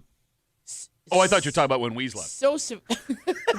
No, that was late 1990s. So severe that the fire started underground and it blew the all the street sewer caps. Oh, geez. Right off of they were airborne. One came through the front windows of this building. Oh man! And decapitated somebody that was working. It was a flour mill. This was a flour mill. Question. Or a paper mill. Can I ask a question? Why would you share that story with us this morning? Because I learned it from that ghost walk. The woman was all dressed up. Yeah. I went outside to see what was going on out there, and I learned that story. Happy Friday, everybody! Yeah, I got decapitated by a manhole cover, and I'm like, wow, decapitated like in the room I was just in. And then that you had to go back to by yourself at night? Yeah, exactly. And stay in this building alone. Well, that's great. That's good to know. And that sort of answered some questions for me because I've always felt that this building is haunted. Okay, now you're not the only one. We've heard other people that have worked in this building and work in this building. Yep. That believe that. All right, so you believe in ghosts. You're a ghost person. Oh, hell yeah. Okay. It's just another realm that you can't quite get to. Gotcha. That's where you go when you croak. Okay, when you get decapitated by a manhole cover, amongst other things. That's right. While working at the flour mill. Okay, so you'd be 100% interested on going on something like that. Oh, heck yeah. All right, so Kimmy brings this up. Yeah. I think there's an argument. There are 2 types of people who are into ghosts. Yeah. You know what? Now that I'm thinking about this tour might actually have 3 different groups of people. Okay. But the first group you're gonna get, the people that actually believe in ghosts would like to see a ghost, like they think that there is something there, like they're there to experience something. Okay. The second group is the group going just because it's Halloween. Okay. And they just like think it's going to be fun and spooky and, you know, Sure. they want to be like creeped out with their friends. They're probably going to talk through the whole thing. And then I think there's a third group, and that's like kind of a history buff group that are interested in the stories, like you just said, that they Sure. didn't know existed in these spots. Maybe they don't believe in ghosts, but they want to hear the stories. Yeah. And I think that it is a bad time for all three of these groups to come together because they're all going to get pissed off at each other. You can't have like one group taking it seriously and another group there just to giggle and scream. You know, it's not going to work out. I agree with Kimmy 100%. The historians Yeah. and the drunk girls. Drunk girls, Yes. historians, Yes. and like, oh, there's And, actual yeah. ghosts here. Somebody, Ah. yeah, people that are going to bring like the tools, I guess, to measure the ghosts. negative Yeah. energy. Yeah. Yeah, absolutely. No, I agree with you 100%. Like, there's going to be friction between Yeah. people on this. Because, you know, everybody thinks everyone is going for the reason they're going. Right. Oh, right. sure. Are you the talker during the ghost tour? What do you think? By the way, is your husband, does he have the same thoughts on ghosts that you do? No, he thinks I'm out of my mind. Thinks I'm out of my mind. Does he tell you this to your face? All the time. Is he good enough of a husband to go with you on something like this? You know, in the first maybe 10, 15 years of our marriage, yeah. But then after that, he's like, oh, forget it. I've had enough. You go do your weird things, and I'll be here when you get back. All right, let me ask this question. 252 WCMF, when it comes to going and doing ghost stuff, is it more fun with people you don't know, or is it only fun with groups of friends? Because I think we can use haunted hayrides as an example here, too. Like, when some people get scared, they can embarrass the hell out of themselves. Oh, absolutely. Are you okay with your coworkers, family, friends seeing you freak out when you get scared? No, I You hate don't- the haunted hayrides. So you don't... By the way, open in Williamson Yeah. until the end of the month. I worked them Yeah. for many years, but I cannot stand the chainsaw guys. You don't They like scare to be the crap out of me. surprised. I don't like it. I don't like to be. I love Happy Halloween. Happy Halloween. I don't like being Even though you scared. scare the crap out of kids. Which, yeah, you mentioned in a break a second I ago. know, and I felt guilty about it. So I'm sorry. Don't remind me of that. Like, Kimmy, are you someone that likes going with friends to, like, a haunted hayride or something? like Yeah, if I'm gonna go, you got to go with a group. I wouldn't want to go by myself. All right, let's run It's kind of like fun. You get sucked into the whole Sure you do. atmosphere, right? Absolutely. Yeah. All right, let's run a scenario here, right? Like, Kimmy, let's say hypothetically, we all go out to the haunted hayrides in Greater Rochester, right? And I'm with you. Someone grabs me on a wagon. I scream. I scream like Yeah. you've never heard me scream before. I Yeah. jump up. I start flipping out.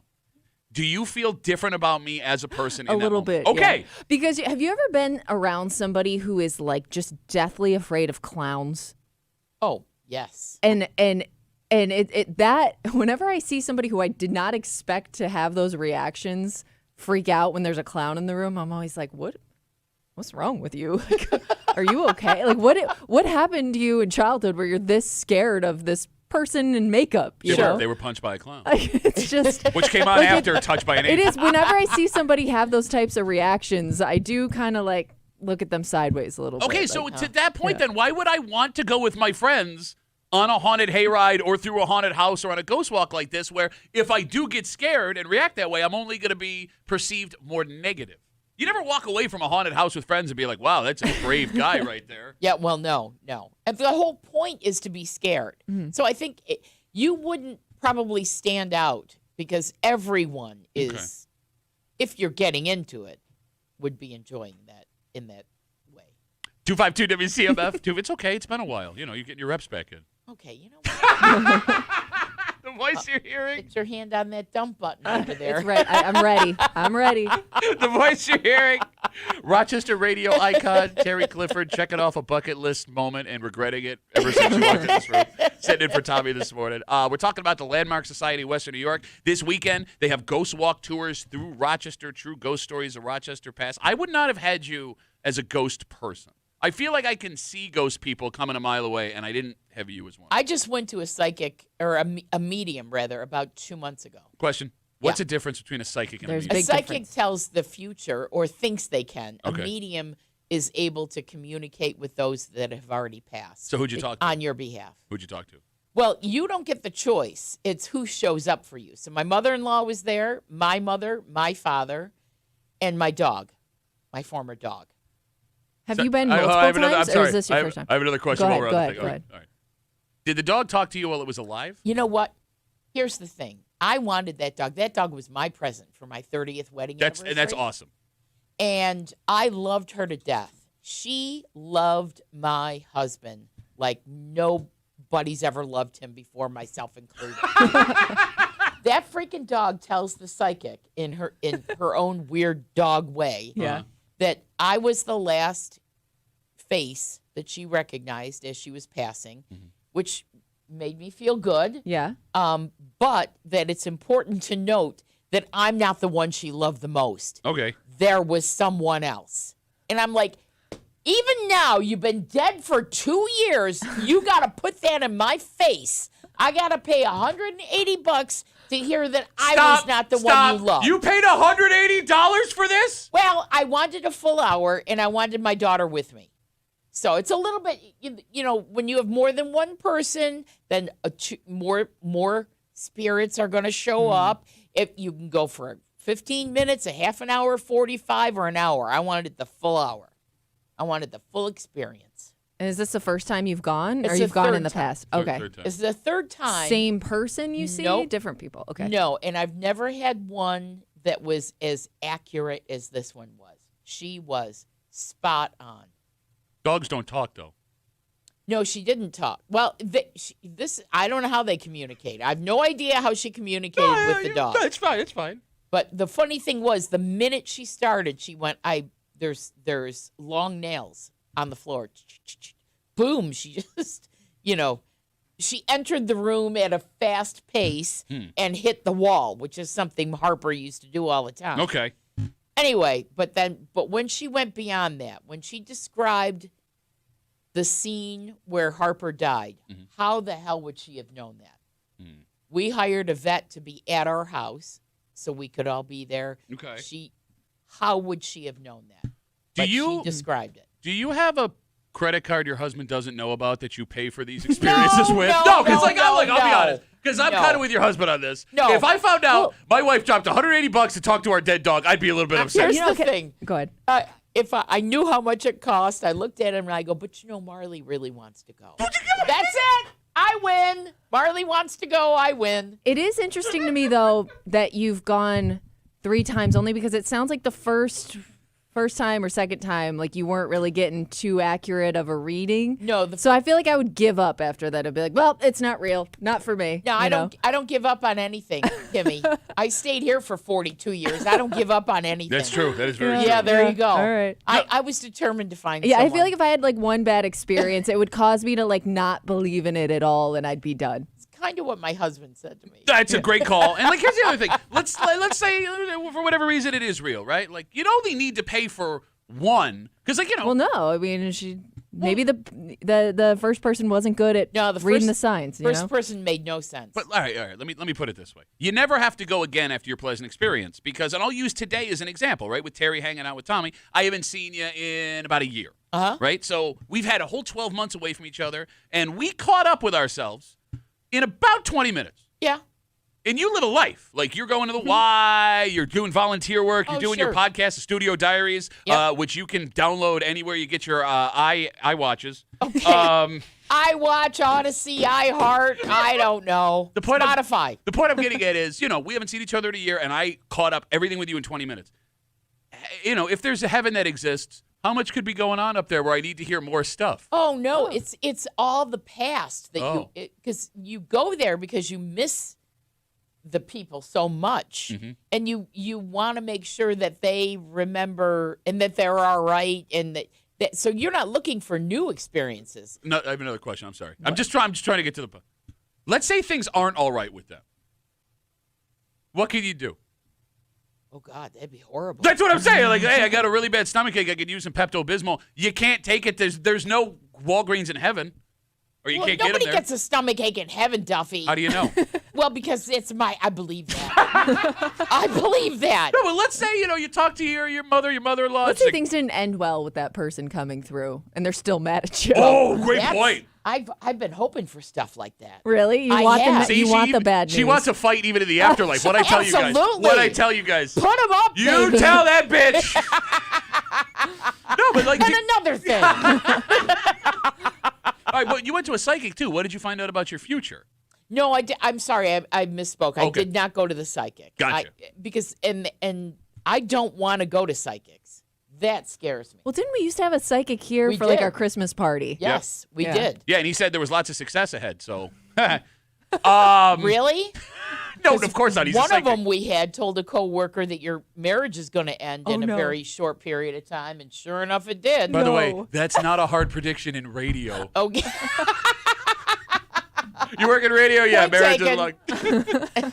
The voice you're hearing, it is not a medium bringing Terry Clifford through the radio. It's the actual woman. And again, I find this hilarious. We are going to shatter our live stream record Yeah. this morning. The Odyssey app, WCMF.com, YouTube, and Twitch, because I believe people are looking to actually see if it's you on the live stream. God, really? Well, look, I mean, what people know. Well, who would want to pretend to be me, first of all? No, I mean, Let's like, just be real here. you in this room, because people know you as, like, wonderful woman who was on the country station for years, and it does Yeah. not fit into what we do Most here. of my nemesis were in this particular room while I was down the hall. But yep, I'm here. It's a victory lap, baby. And you did it. Yeah, dancing on their graves. We'll hire a medium. Okay, good. Let's talk about a scam. Because there are some women that are in serious trouble after what they allegedly did working for the DMV. And you can make the argument that what they did put us all in danger, and they should be punished to the hardest degree of the law. You could also make an opposite argument that maybe everybody is better at this than we think, and you'd be able to sit down at this job and do it immediately without having to be licensed. And we'll tell you the story next here at the Break Room on 96.5 WCMF.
It's a brilliant scam. It put all of us in big-time danger, but it's a brilliant scam. And what makes this really bad, there are a bunch of people who believe education, training, experience for certain jobs are totally pointless, right? I know what I'm doing. You put me in the chair, I can figure it out in just a little while. And this story might actually be a win for them. You're hanging out in the break room. Watch just Classic Rock 96.5, WCMF, the confused woman you see on our live stream right now. Rochester radio icon, the rudder of the bee for many, many, many years. The rudder. I meant that as a compliment. Was that called not? a I don't know. lot of Yeah, that things. was No, First time I ever been called a rudder. You were keeping it straight, right? The Right. rudder keeps you straight. How about say I was their North Star? That's the same thing, Well, I don't know. about right? that. No, okay. I got barnacles all over me now. Oh my God. Seaweed hanging out. Terry Hey, Clifford, I'm full a of rudder. seaweed hanging out with us Jeez. here in the break room on CMM. We'll jump right into the story. 3 New York State DMV employees, downstate, have been arrested after a massive scandal was allegedly uncovered. The scam says the DMV supervisor and her sister were working in unison with 2 other DMV employees to cheat the commercial driver's license test needed to work certain driving jobs. Are you with me so far? I am. Okay. So here's how they did it. According to police, the sister of the DMV supervisor, she did not work for the DMV, sister Okay. of the supervisor, would take the test for different applicants. Oh. And they went above and beyond to get away with this. According to the story, the sister would show up in disguises. Sometimes wearing baggy clothes, construction jackets. Sometimes she would wear a mask. There are times where they have her on video, according to police, wearing a fake beard. And she would impersonate different CDL applicants and take their tests But that for didn't them. stand out. Like, that it looks like a person in a costume. I mean, even if you didn't recognize her as the same person every time, And I would don't- still think it'd be odd. Don't you have to show your license If I- to them in order to take a CDL road test? Okay, so this was not the road test. This was the written paper test? written test. Okay. But here's the thing. Even if you had to show your ID, her sister is the supervisor at the DMV, and there's 2 other people at the DMV in on this. Okay. Police say surveillance video shows this woman doing this 6 different times on 6 different days in 2023. In one instance, police say she took 2 exams just 5 minutes apart in the same disguise. Once she passed the test, the real applicants would show up and pick up their learner's permits, and at least one man, a garbage truck driver, got their full CDL license despite never taking that written test Oh, my God. himself. Great. All in all, this woman is accused of taking 9 different tests for 7 different people. You want to laugh really hard before we get into the discussion? She failed one of them. How hard is this test? How do you do that? I know. You take it 8 times? Oh and my you still fail God. one of them? Oh my God. Oh my God. So that person like get their money back? Good question. So the other DMV workers, they knew what was going on and seemed to help facilitate it. The 3 DMV workers and the sister are charged with a bunch of stuff. They are facing 7 years in prison. 3 of the men who had the test taken for them are also facing charges. They have court dates coming up. You got a shock face on right now. I do, because how many of these women have children? And you're putting them on a school bus with a driver that never took the actual tests. So how do you feel about your little scam now? You have to have, you need a license to drive a school bus. This is true. Somebody think of the children, Kimmy. Is nobody thinking of the children? Right. Okay, it's a terrifying scam. Or the Yeah. rolling dump Yeah. truck in my neighborhood. Yeah, no, I agree with you. Everything you're saying is true. But it's weird though, because I would guess that these drivers had to go on and take the actual test behind the wheel, I would right? think so. So you're it's not like a guarantee by paying somebody to take this test for you that you're going to get that license. And here's where the debate shows up. And the phone number is 252-WCMF, 252-9263. Because, look, I'm on both of your sides here, right? Like, you should absolutely have as many levels to safety as possible for jobs like this. But there are people who believe that they could wake up today, get in a vehicle that needs a CDL, and operate just fine. That they could pass a CDL driver's test right now with Without absolutely all no the prep. experience. And none of the test. The test is what would trip them up with the written, but if you put them in the vehicle, they'd be fine. And this story kind of proves their point a little bit, Terry. A little bit? I used to be one of those people. Used to that be. thought you could just jump into any vehicle and Yep. go. Do you remember the days when RTS did the bus rodeo? Yes. Yeah. Did you get in? Yeah. And? Oh. Not good? I was so sure that I was such a good bus driver Yeah. that I could navigate the accordion buses, the ones that yeah, were the terrible. double bus. Terry. So I'm like, okay. Oh my gosh, And that they're is like, a level of confidence what I will did- never have. I've always had so much more confidence in myself than I deserve. It's terrible. It's ridiculous. But I got behind the wheel of that bus. First of all, I was like, I made it. Oh my God. If Auburn could see me now.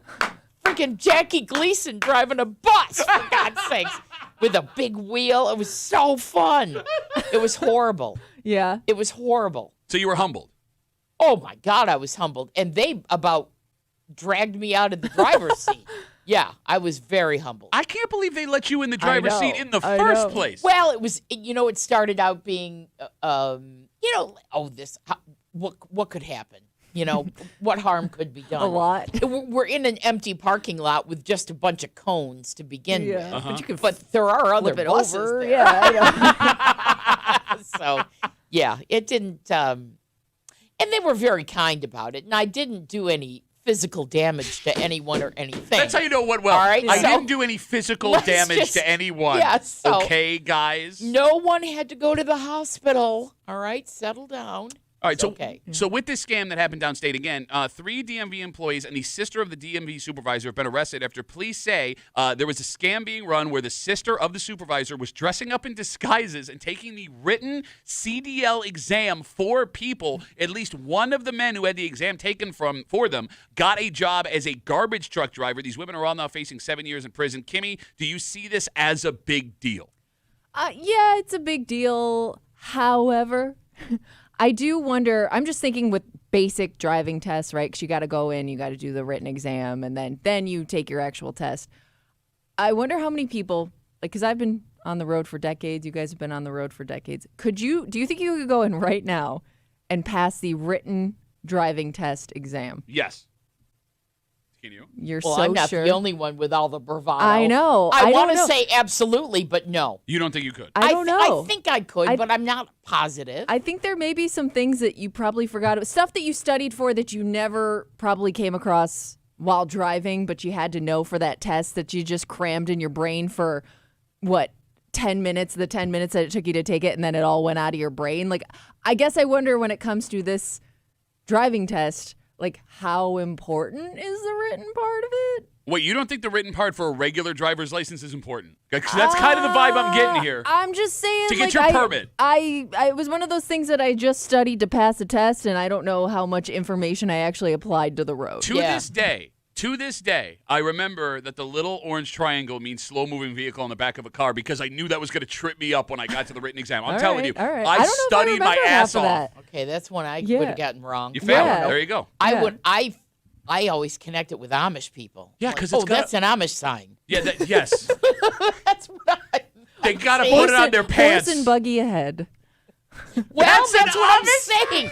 That's what I'm saying. You don't know what you have forgotten. There's Yeah. pies in there. What Yeah. is the kind of thing is that? which kind of takes away the importance of that test in a lot of ways. Yeah. I don't Yeah. know. I'm just talking about for the basic driving Okay, I test. love how you take shots at Terry for I having didn't take confidence to shots. drive a bus, and you come back and go, you don't really need a written test to get a driver's license. What do you? Well, I don't know. I don't know if I would pass it again. That's all I'm saying. So Matt writes us on Instagram. And I consider myself to be a pretty good driver. Okay, fair enough. Matt writes us on Instagram, Duffy on WCMF, the easiest way to get us. He says it takes 80 hours of schooling now in order to get a Class A CDL. So is the impression I'm getting here is that little test may not be that big a deal if you have to take the 80 hours of schooling anyway. I And I knew about the 80 hours because when I retired, I wanted to be a school bus driver, and I looked into it. But there are a lot of things you have to do as a bus driver that I don't know how people really envision themselves able to do it. Like if that bus is on fire, do you think I can pull the football team out? I don't think so. That's where your mind went I first. know, jeez. It is. I wasn't thinking that. That's exactly where my mind went. Okay, No, so I in don't- an emergency, you're saying. That's why I didn't take the job. Okay, hold That's on. why I didn't do it. I was waiting to hear, like, the Dealing kids. with kids, Yeah, kids yeah. can be a lot. I don't Parents care yelling about at you. them. Your first thought was, the football team's on fire. What am I going to do? Well, if I get in an accident, we know I'm not the greatest driver in the world, and that's a there's bad a start. fire. Can I drag a 200-pound kid out of the back of the bus? I don't think I can. So I don't think I have any business doing that. All right, I want a quick sidebar here because this has actually become an argument in my wife and I's house. So there's been this trend on Instagram and TikTok. I don't know if you've seen these videos of women lifting their husbands who are just lying there on the floor. Oh, out. like seeing if they could pull you out Get out of in the an house. emergency. Okay. So my wife is 5'5" and tiny, and I am me. I'm like 6'3", around 200 pounds, and I am convinced when I die it will be in my house because my wife will not be able to get me out of that house. yeah, that's probably true. But there are these videos on Instagram that are showing women how to get the leverage to get So their like they heavier kinda, like, husbands put ya- over the like you lay on the Yeah, ground and yeah. you hook one arm and hook one Yeah. leg and you stand up and you can drag your husband out. It's a leverage thing, and she won't practice. yeah. And I'm like, can we just try this one time? Maybe because she Does she want Terry? finds an Adrenaline isn't easy running. out. Oh, what was that? What was that? Is that funny? Everyone laughing in the room that I'm dying in a fire? I'm so sorry. I know you're not. I'm sorry for your loss. But like my wife, Yeah. she has said to me, the adrenaline will kick in. Yeah, I believe that. Yeah. I completely When she believe You that. has also- to do it, she'll figure it out. You also believed you could drive a bus. Okay, I do believe, but not as right. Or she'll just call Stella, the hockey player. She'll be able to It's drag gonna your be butt a out. two-person job. Oh for my sure. God. Okay, again, now I feel like you're just taking shots, both of you. This hurts my feelings. No, like if my wife. My wife, I learned baby CPR for when the kids were born. Happy to do it because, Yeah. you want to make sure that's all set. Like, Sure. there's several things we've done for the sake of safety in our house that I have done because my wife has asked me to do. And the one thing, hey, can you just... Oh, it's the one Yeah. thing. You've never asked her to do anything else for you. I'm a selfless person. Oh, I bet you are. Well, there's one thing I keep asking for and she just won't do. I don't think I want to know what it is. I'm pretty sure I don't want to know. The All right. the voice you're hearing, failed bus driver Terry Clifford, sitting in for Tommy Buley this morning here on the break room. In just a little while, just after 9 o'clock, I want to get into something. Speaking of my wife, she had brought up something I forgot about because she was super excited you were coming on the show, and she's like, "Tell Terry that we all say hi, and the girls love Terry so much, our daughters." But it's because of something you did for my daughters a couple years ago that was very sweet. But my daughters were a bit confused, and the way they remember it is very funny. We'll get to that just after 9 o'clock. But before we do, 2 nights ago, there was what used to be a major television event that you didn't even realize was on Yeah, I television. didn't know it happened till you told me. Yep. Which is weird. The Victoria's Secret. The reason I know about it is because my daughter watched it. Porn exists. I don't have to watch the Victoria's Secret fashion show I don't know anymore. what you're into. Oh man, I like it. I like it just up to this point. I'm not greedy, guys. You've heard of NFL players playing hurt. Yes. You've heard of like soldiers going to war despite the fact that they have some kind of ailment. Pushing through. There is a story like that coming out of the Victoria's Secret fashion show, and I'm trying to figure out if this is impressive enough to get the attention it's getting. And we'll tell you what it is next here at the break room on CMF.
You got to play hurt. You know, you get out there. If you can walk, you can go. That's what I was taught growing up playing sports, Terry. Kimmy, I'm sure you heard it from your dad and your coaches when you were a kid. Yeah, I didn't listen. Okay. There is one woman who did. Because although this is not a sporting event, you may be able to make the argument this is just as impressive as any professional athlete taking a snap, an at-bat, a shot with an injury themselves. Okay. You're hanging out in the break room, Rochester's Classic Rock, 96.5 WCMF. Terry Clifford hanging out with us this morning, filling in for Tommy Muley. I know we can't believe it either, but we are having so much fun. Nobody can, including me. Just after 9 o'clock, a kind gesture that my wife and I remember from Terry towards our kids that apparently our kids forgot and are looking at a little bit differently than we did. Because you're a very sweet, sweet person.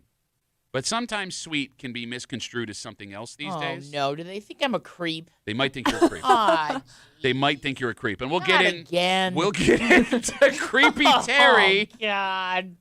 Just after 9 o'clock here in the break room Okay. on CMF. So for those who are unaware, the Victoria's Secret fashion show was earlier this week. Did you guys know about this? Oh, I yes. did not. Wait, why are you making a face? Because it was so stupid. Why?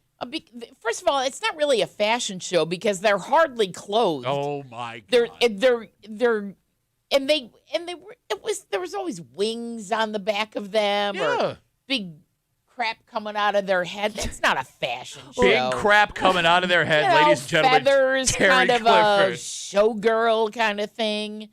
There's no fashion involved in it. Okay, I get 30 years ago having a moral objection to this, but compared to everything else that you could go look at for free right now, this is like a petting zoo. Yeah, not in that way. That was a wrong comparison. Okay, Yeah, bad. Really? Now who's the creep? Analogy. Oh my God, that's your father, girls. Well, you know what's weird?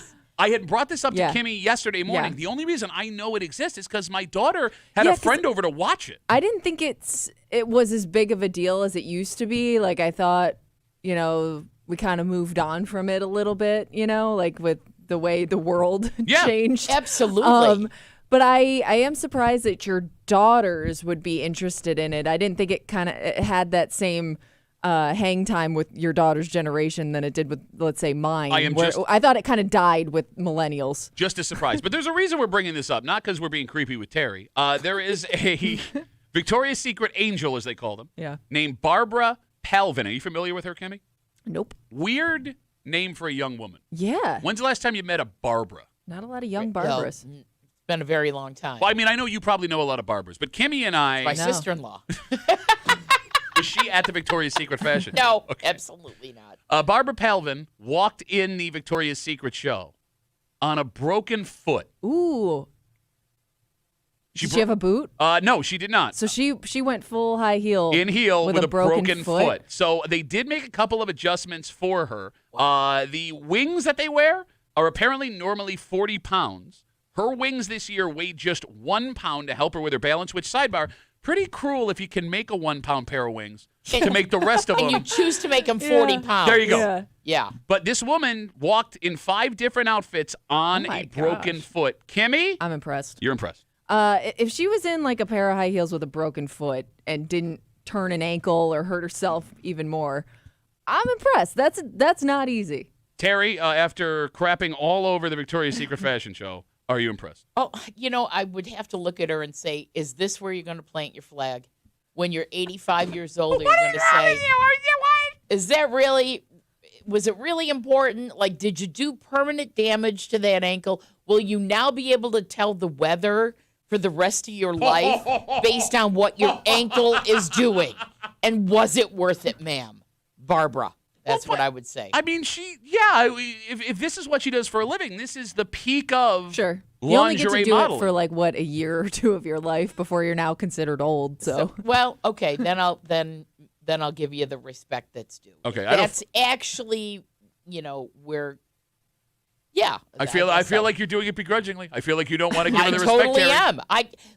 I will say the same thing about the football players that you, I'm sure, adore. Mm-hmm. Is that really what you want to do to your brain? Is that really? This is okay. No, I'm with you on that. I agree with you there. I mean, you're taking a lot of risk for your future with the, But I mean, look, if Josh Allen plays on a, broken foot, if he's got a concussion, sit the guy down. I think that everyone would be okay with Josh Allen playing on a broken foot. Just like if this woman had risk of head injury, I wouldn't want her walking down there. I mean, she kind of does, because that would be my fear, is walking in high heels on a broken foot. You embarrass yourself and hurt yourself at the same time. Yeah, that's true. One bad trip and fall. Yeah, who's the dude with the damn bloody sock, the stupid red sock? We never heard the end of that. Kurt Schilling. You're talking about Kurt Schilling. Yeah, he played with you.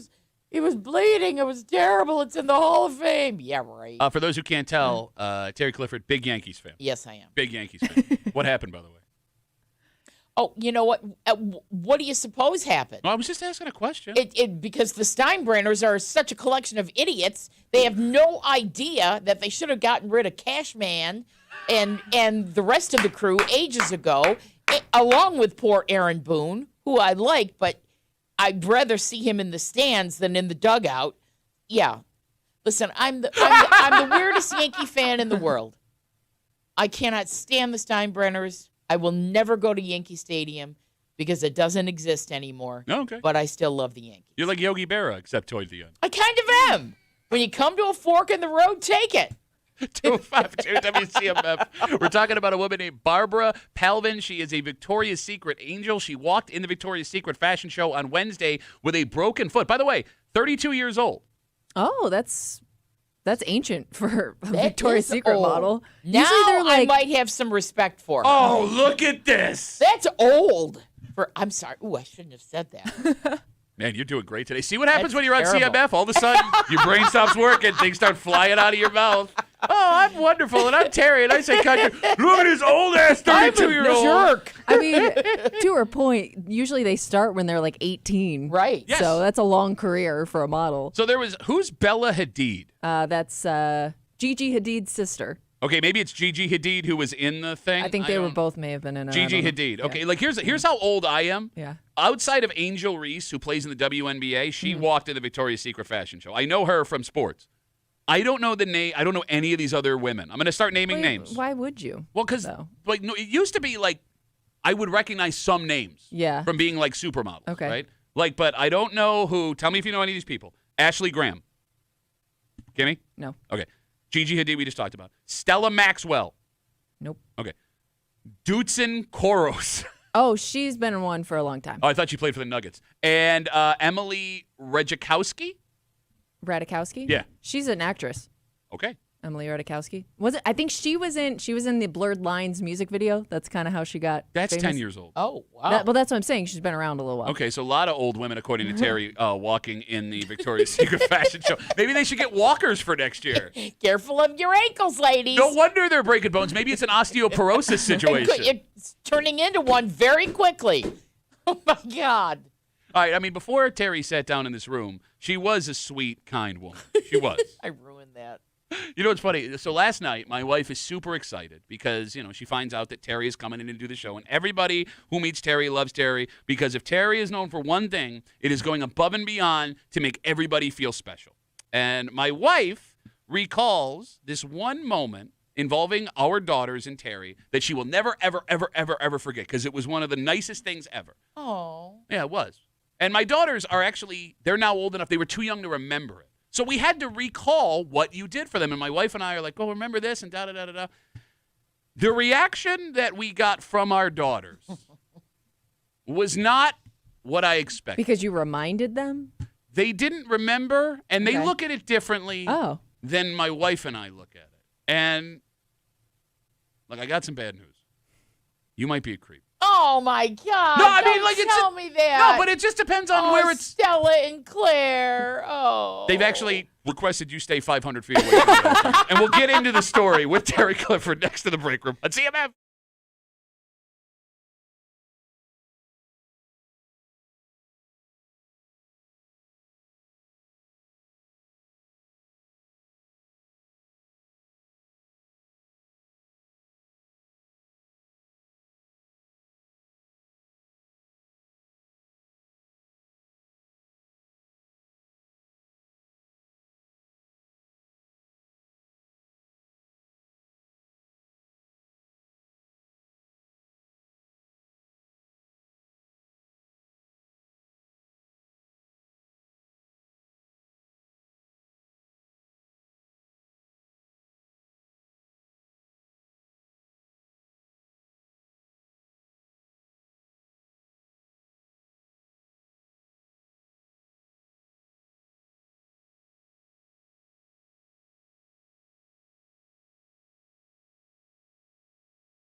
Look, no one is going to argue that this was a kind, wonderful gesture. So much so that even over a decade later, it sticks out of my wife's head as like one of the nicest things anyone has ever done for my children.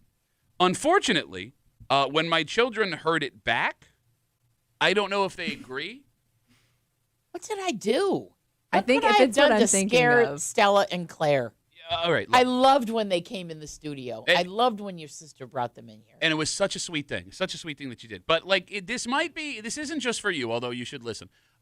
This may go for everybody who thinks that when you're dealing with children that aren't yours, you're doing something kind, not creepy. You're hanging out in the break room, Rochester's Classic Rock 96.5, WCMF. That voice you are hearing is Terry Clifford, Rochester radio icon. Tommy Mew. Well, I'm sorry, go ahead. I'm just trying to remember what the heck I did. Okay, well, while you're remembering, Tommy is on vacation with his wife. They're visiting family. I cannot get over the live stream numbers this morning. It is making me laugh so hard that people, they want to make sure it's not us with a computer and your voice doing that you are here in the station. She actually agreed to come in. She is in the studio. The Odyssey app, WCMF.com, YouTube and Twitch, The Break Room WCMF on YouTube and Twitch to catch the live stream. And I am having so much fun. It's so good to hang out with you guys. This is the greatest. I love it. Okay, well, you're always welcome to come in. We could get rid of Tommy. That's not a problem. Oh, yeah, no, don't do that. No. It's weird that I'm in his chair. I feel like I should have sat over there. No, this works out better. Okay. All right, whatever. All right, so everybody who has met Terry, with the exception of that one guy who said you road raged at him earlier this morning. Yeah, I know. I have canceled Adam. He no longer exists. Everyone Me. walks away from Terry with this feeling of being important. You make everyone you come across feel so good about themselves all the time. And it's an unbelievable skill that you have. Mm-hmm. Well, I don't know about that, but okay. Well, Kimmy and I can both. Yeah, we you can can't attest. fake that. That just comes naturally. Yeah, she's Well, and you're thank you. you're really good at faking it. So with that being said, Okay. I tell my wife finds out, she's listening to the show yesterday, that you're going to be on the show today. And I get home yesterday, and we're like 2 shifts passing in the night, but I see her for a little while. And she's like, I'm so excited that Terry's going to be on the show. I can't wait to hear her. I love her so much. Oh, I love Nana. Yeah, she says, make sure you tell her I said hi and tell her the girls say hi because, the girls love Terry. And my girls, they go, why do we love Terry? Here are the girls of Terry who? Remind me who Terry is again. Who So is this Terry of which you speak? my wife and I have to remind them of something that you did for them over a decade ago. Okay. So you were working down on the B. You were doing middays at the time. Yep. Okay. And my daughters came in to visit right after we were off the air. So my oldest was 5, my youngest was 3. And we walk in to go say hi to Terry. And you're, oh my God, Oh, they're so cute. It was such a sweet thing. So you look at them and you go, I have something for you. Do you remember this? I think it was the doll underneath the studio. Underneath the console. Out of nowhere. Now Terry does not know my kids are coming Yeah. in. My daughters. Yeah. Out of nowhere, she produces a fully boxed, like $40 doll. Yeah. From underneath the board? Yeah, I had it under the. I just keep this here just in case. It was no, it was I don't know. What the heck? It was part of an auction for the Ronald McDonald House Radiothon, which Okay. no one bought. Okay. So they gave it to us, after and said, "Hang on to this until next year." Okay. Well, what am I going to do that for? They're going to forget about it in a year. But I thought, I'm going to find just the right person for this doll. So I put it underneath just the waiting for a console. child to walk into the studio. No one ever looked under the board, so I kept a lot of crap down there. So when they walked in, I'm like, perfect. So my daughter, I believe it was a Frozen doll from the movie Frozen. Yes, it was. So my daughter's eyes light up. Yeah. They are over the moon. And I'm like, oh, my God. And you're like, no. I'm like, no, really, don't. She's like, no, I insist. Da, da, da, da. So my oldest daughter carried that doll around forever. And then it got transferred to my youngest. But they loved it. It was like a mainstay of our house at all times. So I am reminding my daughters of the story last night. And my wife and I were having like this memory moment. And it's so nice. And my oldest is like, oh. And I'm like, what do you mean, oh? And she's like, she's a grown woman? Oh, yeah? Just had toys ready to give to random kids? All of a sudden, I got the total cringe feeling. And I go, yeah. Oh, my God. But You're a little girl. You want a doll? Oh my God! And the best is it was a doll too. It's a doll. The creepiest of the toys, really. Absolutely. It was a doll. Yes. Without a doubt. No, but I'm on your side here, and I'm arguing with her. Yeah. I'm like, no, she's just a wonderful person. She goes, Dad, if you found out that some woman that I didn't know handed me a toy or candy or something just out of nowhere, you would tell me to stay away from that person. And that is such a 2025 reaction from a child. It really is. So does that mean I'm a good father or a bad father? Well, that changes daily, I'm sure. But no, I think, no, you're a good father. Looking back on it, I A lot can of things see why happening she right thought now. it was A lot of cheap. things. It's looking back on it, I can see how she thought it was creepy.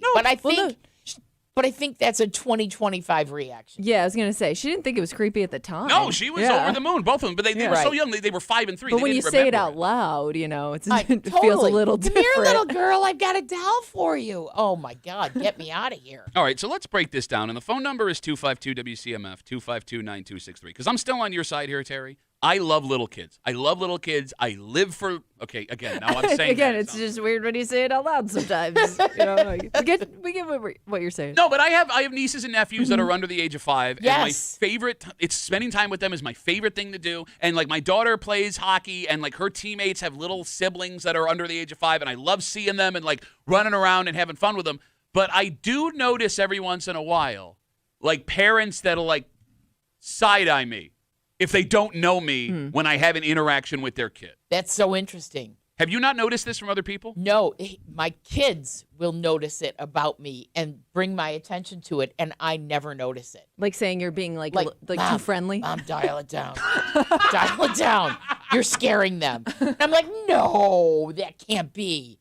But yeah, so it's interesting you say that. See, no. but it's never the kids that I Yeah. notice are like the kids It's the are always adults like, that yeah. kind of look funny. And look, here's the thing.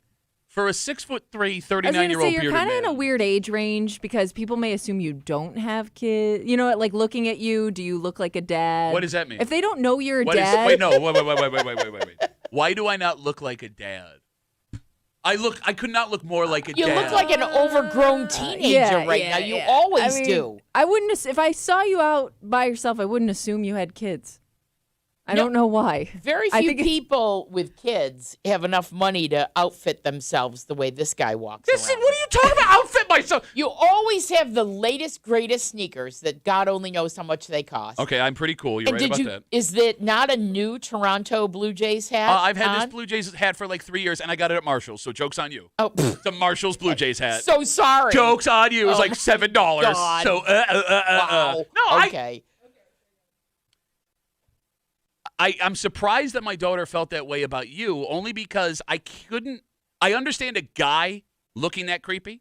I don't understand getting that vibe from a woman, Yeah. especially Yeah. with It's all pretty due rare. respect, a woman of your age. Does that make sense? Yeah, it does make sense. It does. Yeah, I don't know. It's interesting. I feel terrible. No, don't feel terrible. I want to say, oh, Stella, you were not in danger. Don't worry. See, that actually makes no it sound like stranger danger. that actually makes it sound like she's more in danger, so I wouldn't do that either. I'm not Okay, gonna. see? And that's where Mark and Marley would say, Ma, dial it down a little bit. Yeah, I don't think you can explain your way out of it. I think it's just better to leave it as is because the more you try to explain why it's not creepy, it's Exactly. going to You're sound just creepy. Getting yourself in Yeah. deeper. Well, like last night, and we'll go to the phones in a second. I see you guys. 252-WCMF. Terry Clifford hanging out with us, filling in for Tommy Muley this morning. And my wife was all excited when she found out again, like 10 years ago, my daughters are 5 and 3, and they come in to visit, and Terry's working, doing middays down on the beat, and the girls go in to say hi, and she just produces from under the desk out of nowhere this Frozen doll. Like, this is for you. And the girls were all excited, but they forgot about it. We told the story again to my daughters last night, and my 15-year-old was like, that's not sweet, that's creepy. Random old lady handed me a doll. She didn't know I was going to be here. I'm not random. I'm not random. Well, Terry also passed out candy a lot too. I did. I so was you just- had two creepy things working at the same time. I always had a bowl of candy in the studio. You were one creepy white van away Dear God, I hate myself. from stranger danger. Yeah. Let's also not forget she was always making cupcakes and cakes and stuff like that, too. Okay, all right. No, it's My fine. God. Hey, kid, you want some dessert? All of a sudden, I'm like, I can't believe they let me in this dump. Holy crap. Oh, my God. So along the lines here, last night, my daughter's got hockey practice, and one of her teammates has like two little sisters. They look like they're 3, 4, 5 years old. Okay. And in the lobby of the rink, there's all like these video games like you could play. Oh, sure. So one of the girls walks up to me, and she's like, I need $1. And just instinctively, I reach for my wallet to give this little girl $1 to go play the crane game. Right. But as my hand was in my pocket, I was like, I don't really know this little kid. I kind of know them. And what does it look like if I hand her $1 as a grown-ass man? Like, what is her dad going to say? Yeah, I'm glad you thought that. But it wouldn't. But I don't know. That's a kind thing to do, right? Again, it's 2025. It's not seen the same way. Okay. You I love how we're blaming the time The period time, and yep. not that we're Thank you. creepy. I've been doing that a lot lately. 252-WCMF, 252-9263. Let's talk to Alex. Hey, Alex, how are you, bud? I'm doing good. How are you doing today? Good, brother. What do you got? Hey, so I have a similar childhood memory. I used to go to my mom's office, when I was 4, 5, 6 years old, and she had this coworker named Tina, and Tina always would get so excited when my brother and I would come in. She'd go, come into my office, and we'd go in, and she'd open up a drawer, and she always had a drawer full of candy, just ready for us to come in, and it was the sweetest thing. I always thought that was great. I love Tina. I don't remember any of my mother's other coworkers, but Tina was the best. I'll see. There you go. Always had the candy, so not creepy. All right, Alex. Thank you, but. Alex. Hold on. There's a but. There's a but. I do have my own child now. I'm in my 30s, and I have a 3-year-old, and he is adorable. He's got curly blonde hair. We get comments everywhere we go, and I have had more creepy older women interact with my son than men. Okay, what Hands makes down. them creepy? So recently, I was at, I think, Goodwill, and there was a woman. She said, oh, my God, your son is so cute. He's adorable. And thank you. She said, I just love them that size. I just want to eat them up. Oh, And I said, okay. Oh, okay. And then she kept putting her fingers to her mouth for the next 3 minutes walking around the store. Every time she saw it, like, nom, nom, nom, nom, nom, nom, nom, nom, nom. Oh, my God. Yeah, Oh, yeah, my that's pretty God. creepy. I'm like, Okay. is this a Hansel and Gretel situation? Like, are you going to cook my child and eat him? All right. You know? Terry, be honest. When's the No. last time you haven't said you want to eat a kid No. up? You're so cute, I want to eat him up? Absolutely not. You shop at Absolutely Goodwill? not. Do Nor you do shop I. at Goodwill? Well, for a Was that minute, you? I was afraid it might have been me. Alex, thanks for the call, buddy. Have a good rest of the day. You've never I said have you're so seen- cute. Num, I num, can't num, show. num, num, num, num. No, I don't say that. Absolutely not. I am sometimes surprised at women, again, like no bad intentions, but they have no problem like picking up somebody's kid or Yeah, like, that- or like hugging a kid, like, because they're so cute. I'm like, but do you really know them like that? Like, maybe I've like stopped keep your doing hands that. to yourself. That is something I think I would have done. It's one thing, it's like family or I have something. stopped myself from touching a child, even like grab his little foot, whatever. I would never do that. Yeah. But where I used to do things like that. Well, no, but to your point, look, I know this sounds weird, right? Like this discussion sounds strange when it's like, I miss my girls being that small, Yes. right? Because like when your kids are that little, you are the greatest thing. Oh, you're a hero. Exactly. Right? It was so much fun, and like all they wanted to do was cuddle with you and spend time, right? They'd fall asleep in your arms. And God, I mean, now my 15-year-old hates everything about me and thinks I'm the dumbest man on the planet. And she's not wrong, but she doesn't have to say it to my face, right? Like, I'm paying for travel hockey. Just be cool. Pretend you like me for a little while. So, like, I see my girls in these little kids, and like it reminds me of like the greatest time of my life so far, like where I got to be. Is that narcissistic? No, that's where I was at when your kids were coming into the studio. That's exactly where I was at. Because then my kids were in their teens and they thought I was an idiot. Okay. Now they're in their 30s and I don't want to know what they think of me. 252 WCMF. Terry's finding out that she's being put on several lists across the greater Rochester area. Apparently, yes. Jeez. Let's talk to Rammer. Hey, Rammer, how are you, buddy? Hey, good morning. Hey, Terry, did you Lysol that chair before you sat down? No, you know what? Luckily, Kimmy told me it's brand new. Yes. So, It was brand new a year ago, Oh. not like yesterday. Not that really? Well, it's quite possible you may end up on next week's Creep Cap. I'm just saying. great. Well, it's just a thing. So we were out. My daughter is, due in a month or so with her second child. But we were out down at the beach having lunch, a couple months ago, whatever. And we went to the, I won't name the place, but it was down Charlotte Beach. Okay. And we went in and we got seated, and out of nowhere, this older guy, he's probably my age when I say older, but I mean, it's just wandering around like he was a beach bum, no shirt on, shorts. He kept following my daughter and my grandson around like he was like, trying to be a step-in grandpa or something. And it's like, I don't think people realize how creepy they actually come off when they do those things. They don't mean to be that way. Right. But it's like, look, dude, my daughter, I'm grandpa, my grandson, go sit at the bar, have another drink. Go find someone who needs a grandpa, because I'm grandpa right now. That sounds like grandpa jealousy, Rammer. Have you ever run into, so I don't know, are your daughters, were you like the fun house when they were little? Everybody came to your house? Yeah. Oh, yeah. I kind of imagine they would. So we were the same way. I mean, I was we had the limousines, we had the pool, we had the big parties every year for the birthday. It's like, so all these little girls that grew up with my daughter that were always hanging out at our house. And, I used to also chaperone the dances at the school. And you got to be real careful in that situation, because I actually got pulled into the office because all these little girls that were in this clique with my daughter would always be hanging around, following me around, wanting me to dance with them and all this stuff. And the vice principal pulled me in the office, and she asked me, what's going on here? Because it's like all these little girls are all around you. What's the deal? And I had to actually explain to her, I'm like, look, they're like my adopted children, basically. But, you don't know what other people see you as when you're around little kids. So it's like, and Terry, this is not 2025. This was like back in 2015. That's how creepy Rammer was. He was 10 years ahead of time.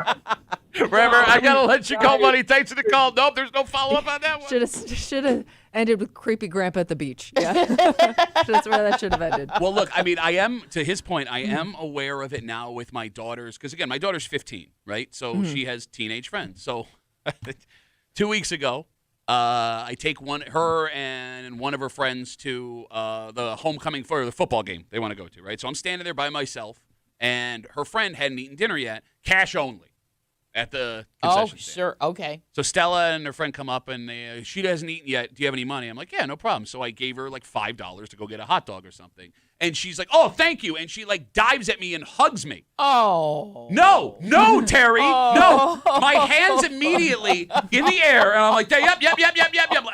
No. It's terrible. No. And again, like I've known this girl since she was like, 7, 8 years old. Just don't want it the way it looks. Yes. Yeah. No. Yep. Maya writes us on Instagram, Duffy on WCMF, the easiest way to get us. She says, I know it's common, but I hate when women tell me that my son is flirting with them because he giggles or he's bashful. Like, lady, he's one. Call him cute, fine, but don't call him sexy. He's not a lady killer, and he's not flirting. Okay, I'm with you, Maya. That's a little weird. You haven't flirted with a 1-year-old?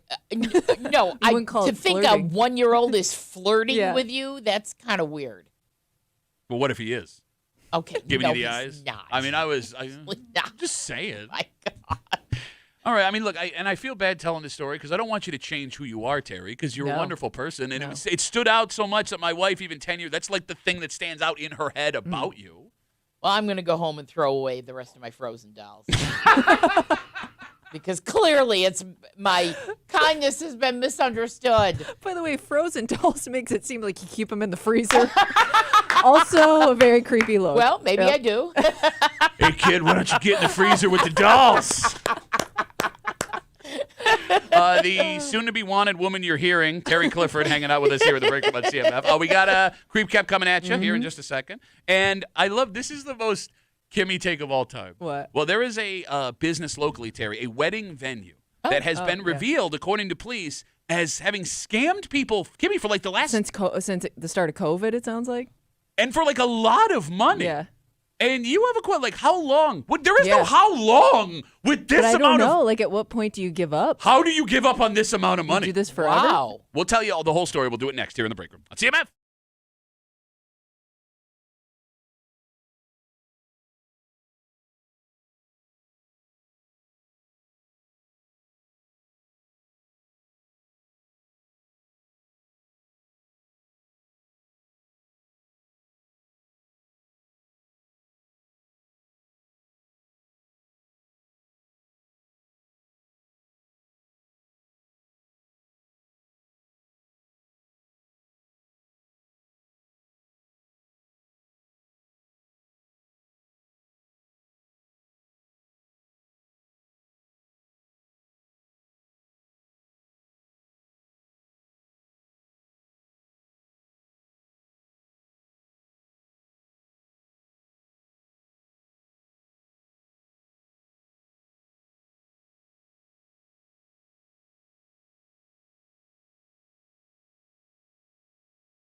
There is no time. There is no time limit here, Kimmy, when we're talking about this much money. I know, but I think at some point you lose hope. Like, you want it back, but I don't know if I'm ever going to see it again. If you are at a point in your life where you could walk away from this much and think, man, I would like your problems. Those are the problems I would like to have in my life. You're hanging out in the break room. Rochester's Classic Rock 96.5. WCMF, gracing us with her presence all morning long. The legend.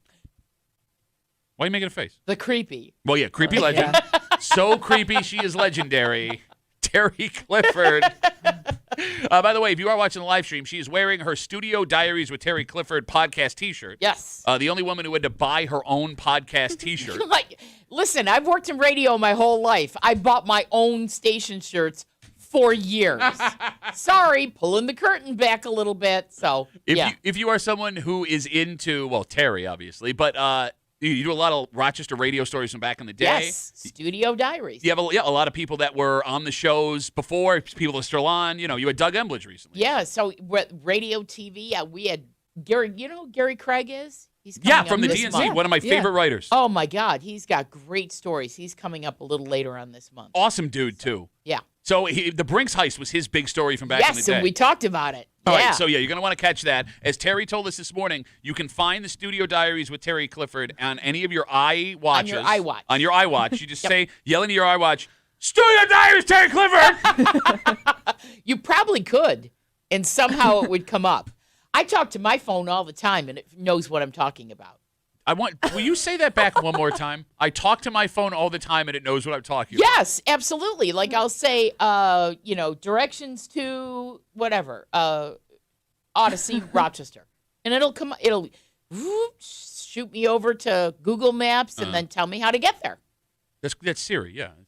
Yeah. Well, that's who I talk to. No, it's existed for like 20 years, Terry. Okay, well, Duffy, then why didn't you recognize it when I told you it the first time? Well, because there's a couple of things you've said this morning where I wanted you to clarify and didn't want to be rude. We just wanted to make sure. Yeah, I just wanted to make sure you weren't losing your mind. We have we have a lot of experience with the upper end in technology in this room. Oh, okay. Go find Studio Diaries with Terry Clifford, wherever you get your podcast, Odyssey app, iHeartMedia app, Spotify, all that stuff. You got it. Apple Radio, as you Apple put Radio. it. Apple Radio. All right, you don't forget a thing now, do you? Nope. No. Apple Radio. No, like this will come up when I see you in 10 years. Like if you ever come back on the show again, Apple Radio will be referenced multiple times. Okay, good. We do have to get into what we normally do here because just because Tommy's not here doesn't mean it's not creepy. And again, you lucked out. This is the tamer version compared to what we normally have here. Oh, great. I can just imagine that because I've heard the original just walking by the door every once in a while. All the disgusting things Tommy got in 2 days this week. Ladies and gentlemen, the Creep Cap on CMF. Oh, you feel that? That's the creep running down your spine. It's the Creep Cap on WCMF. Bro, it's not even cold anymore. It's 66. Yeah, but it's like baked into my bones. Oh, my man. God. Oh, you got cold bone? Oh, big cold bones. Gotta warm up. Yeah. Where can I go? I don't know. Like a warmer room? Nah, just go outside. Okay, good. To your mom's house. I want my cheese in a can or a brick. And I want it to jiggle in an unnatural way. Wait, you like jiggling cheese in the can? I love jiggling cheese in the can. Why didn't you tell me this, man? Why? I just opened us a little fromage bar. Get the hell out of Yeah, here. that's French, in case you don't know. Thank you. Yeah, Little kiosk. Where's that? It's in the metro. Yeah, what's it called? It's called Pepe You Lays cheese in your can from my cheese to your can sauce. No, but there's got to be bush wipes. Shut up. No, they probably make ones that are non-toxic for your cooch. Coochables. They sell the white. Coochables? Yeah. Is that? I thought Wipe that cooch. Coon pads. You were peeking it, dude. Taking a dump. You were dump peeking. And I did not dump. You were dump peeking, bro. Dump peeking. Peeking that dump. Again, I'm saying this from the heart. No, you're not. You don't serve a purpose anymore. Yes, I do. What? Ask your mama. See? Yeah. One of my favorite doors. LAS took a dump about an hour ago. Well, That's gonna hurt her. Oh my God. Her sensitive areas. Who's? Stop pointing. What do you mean whose? Her whose? Stop pointing. Her whose area. Don't look at me, man. I wasn't one Oh, nope. sucking butt out there. No, you actually did. You sucked plenty of butt, Atlanta, actually. Suck butt. You could not have sucked more butt because you made some picks. Eastbound and suck butt. It's so good to be a creep. There it is, Creep Cab on CMF. Were you familiar, Terry, with Coochables before you heard the Creep Cab? No, I've never heard of Coochables, and I don't think much about suck butt. Sucking that butt. Oh, dear God.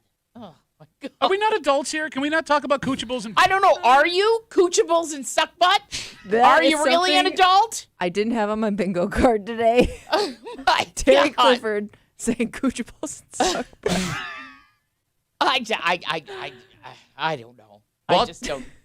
I'll tell you one thing that sucks big butt. Mm-hmm. What a whole bunch of people are going through right Yeah. now with a major wedding venue in our area. It is called the Esperanza, and it is one of the most popular Finger Lakes wedding spots. Now, Terry, you said you're familiar with this place. Yeah, it's on Cuca Lake on the bluff. You got it. Okay, it's on the bluff.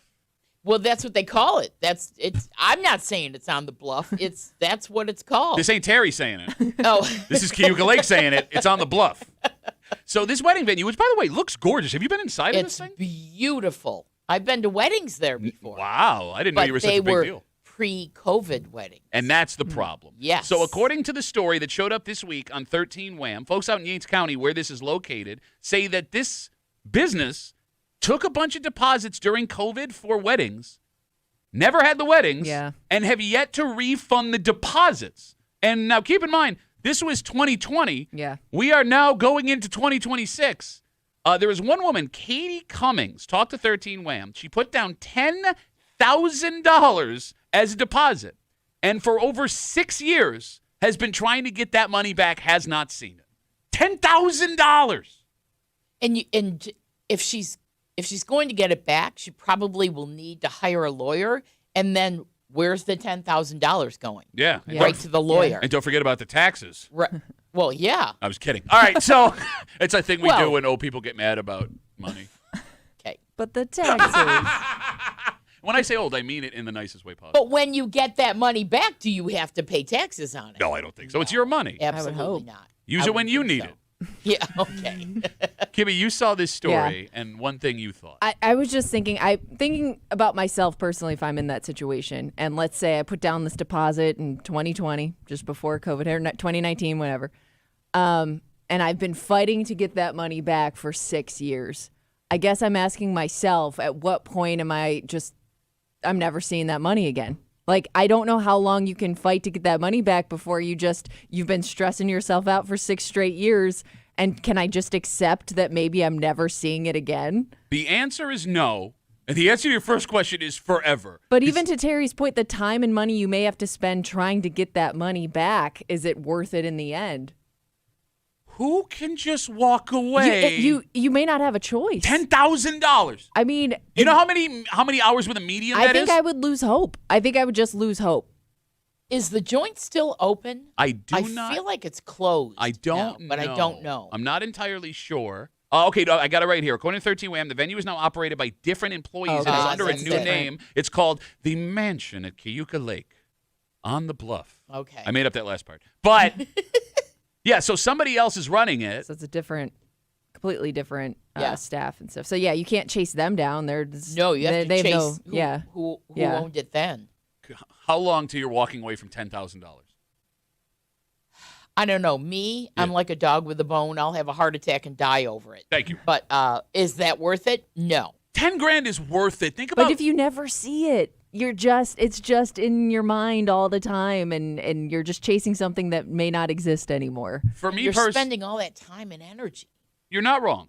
But I am also a very petty person. Yeah. So even if I had to spend more to get the money back, I want to know that It's more that to person the- doesn't have my money. Is that psycho? Because that's where I'm at. But they may not have your money. Don't care. anymore. Give me it back. Give me my effing money Yeah, back. I mean, that money may be long, long gone. And it's also the way that you And they may be, I guess I don't really know how it works, but let's say you go to court and you go through all the official ways of getting your money back. You still may not ever see it if they never pay it back. You know, they may be ordered to pay you back. It may not happen. all of these things you're saying are logical. But it's also the way you lost the money. Because around this time yesterday, we were talking about pyramid schemes. Kimmy keeps getting Instagram messages and Facebook DMs for pyramid schemes because she looks like a mark, apparently. Oh, jeez. Sucker Kimmy. What up, sucker? But, if you lose $10,000 in a pyramid scheme, it sucks, but like that was something you did that you probably shouldn't have done, Sure. right? Multi-level marketing, Yeah. whatever. Yeah. This woman put her trust on the most important day of her life thus far in this business, right? This was supposed to be a super happy day, and they took advantage of you in a way that they should not have. That would be what I'm up here Yeah, now, and I'm not even involved in this story. You're right, and I'm sure for a long time you feel that way, but it's gonna trail off. Life moves on, right? Yeah, definitely. You can't be that angry forever. And beyond that, there's an issue here that I believe the money is gone, and you can't get blood out of a stone. So you're only harming yourself Yeah. by continuing to aggravate yourself to get this money back, which doesn't even exist anymore. I love how you are arguing against what you would be doing. I know. I do it all the time. I am a walking contradiction, and it works for me. I made a living doing it. Do as I say, not as I do. Well, no, that's just it. Because, like, that's, what I find interesting here is you are using the wisdom of all of the years you've had on this planet, Yeah. all of the people that you've met, and you're absolutely right. But even that wisdom that you've gained, that you could repeat back and make sound, you can't follow that yourself. And I do think, Kimmy, the cheap ass that you are, how good you are with money, Yeah. and how little you want to spend. We call her Kimmy Chintz. Gimme, Kimmy. She's Chintz ass, this one over here. Wow. Chintz ass. Chintz ass Okay. Kimmy is what Yeah. they call her. Not just chintz. No, Yeah. like she's so chintz, she will scrape out the bottom of someone else's bowl to get high. Like that's how Oh bad my it is. God. It's true. I've watched her do it.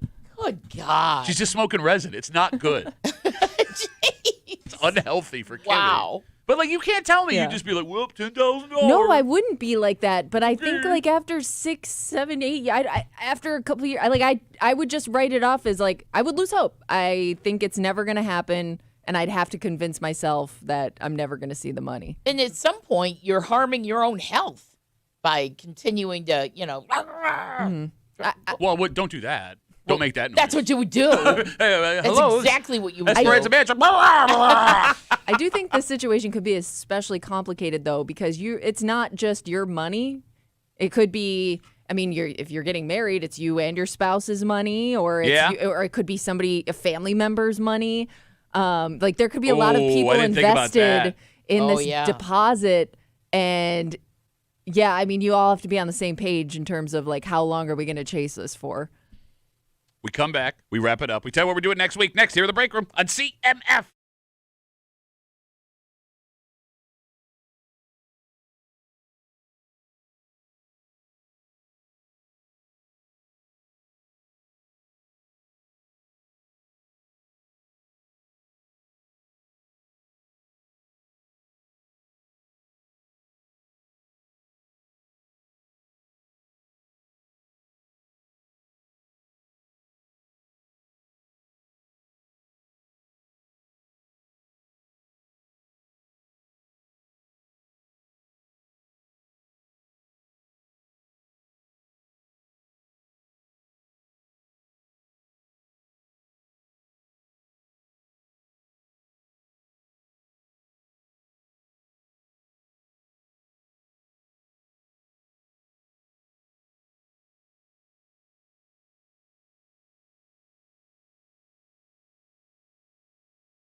that's going to be Rapparoo. Oh, I didn't know this was my job still. Terry doesn't know the Rapparoo All right, thing. this is the old Friday Rapparoo. Second day you've blown it. Second day you've blown it. We're a regimented show, Terry. We have lots of things we do every day. Appointment listening. You got it, yes. And Kimmy is a terrible I'm not used to doing I don't the, believe the that. Tommy stuff. You doing the Tommy stuff over there? Doing the Tommy stuff. Doing the Tommy stuff? Well, No. don't look at me because I don't even know what the hell Rapparoo is. Well, you said suck butt, so you were handling some Tommy stuff. Okay. Oh, Well, you did. It's okay. I know. It's okay. Look, hey, we're free down here. You can do whatever you want. You're not restricted by, FCC or religious beliefs down here on WCMF. The perfect wrap up to this show, by the way. And Terry, I can't thank you enough for being here. Well, I thank you. This is great. Want to come back tomorrow?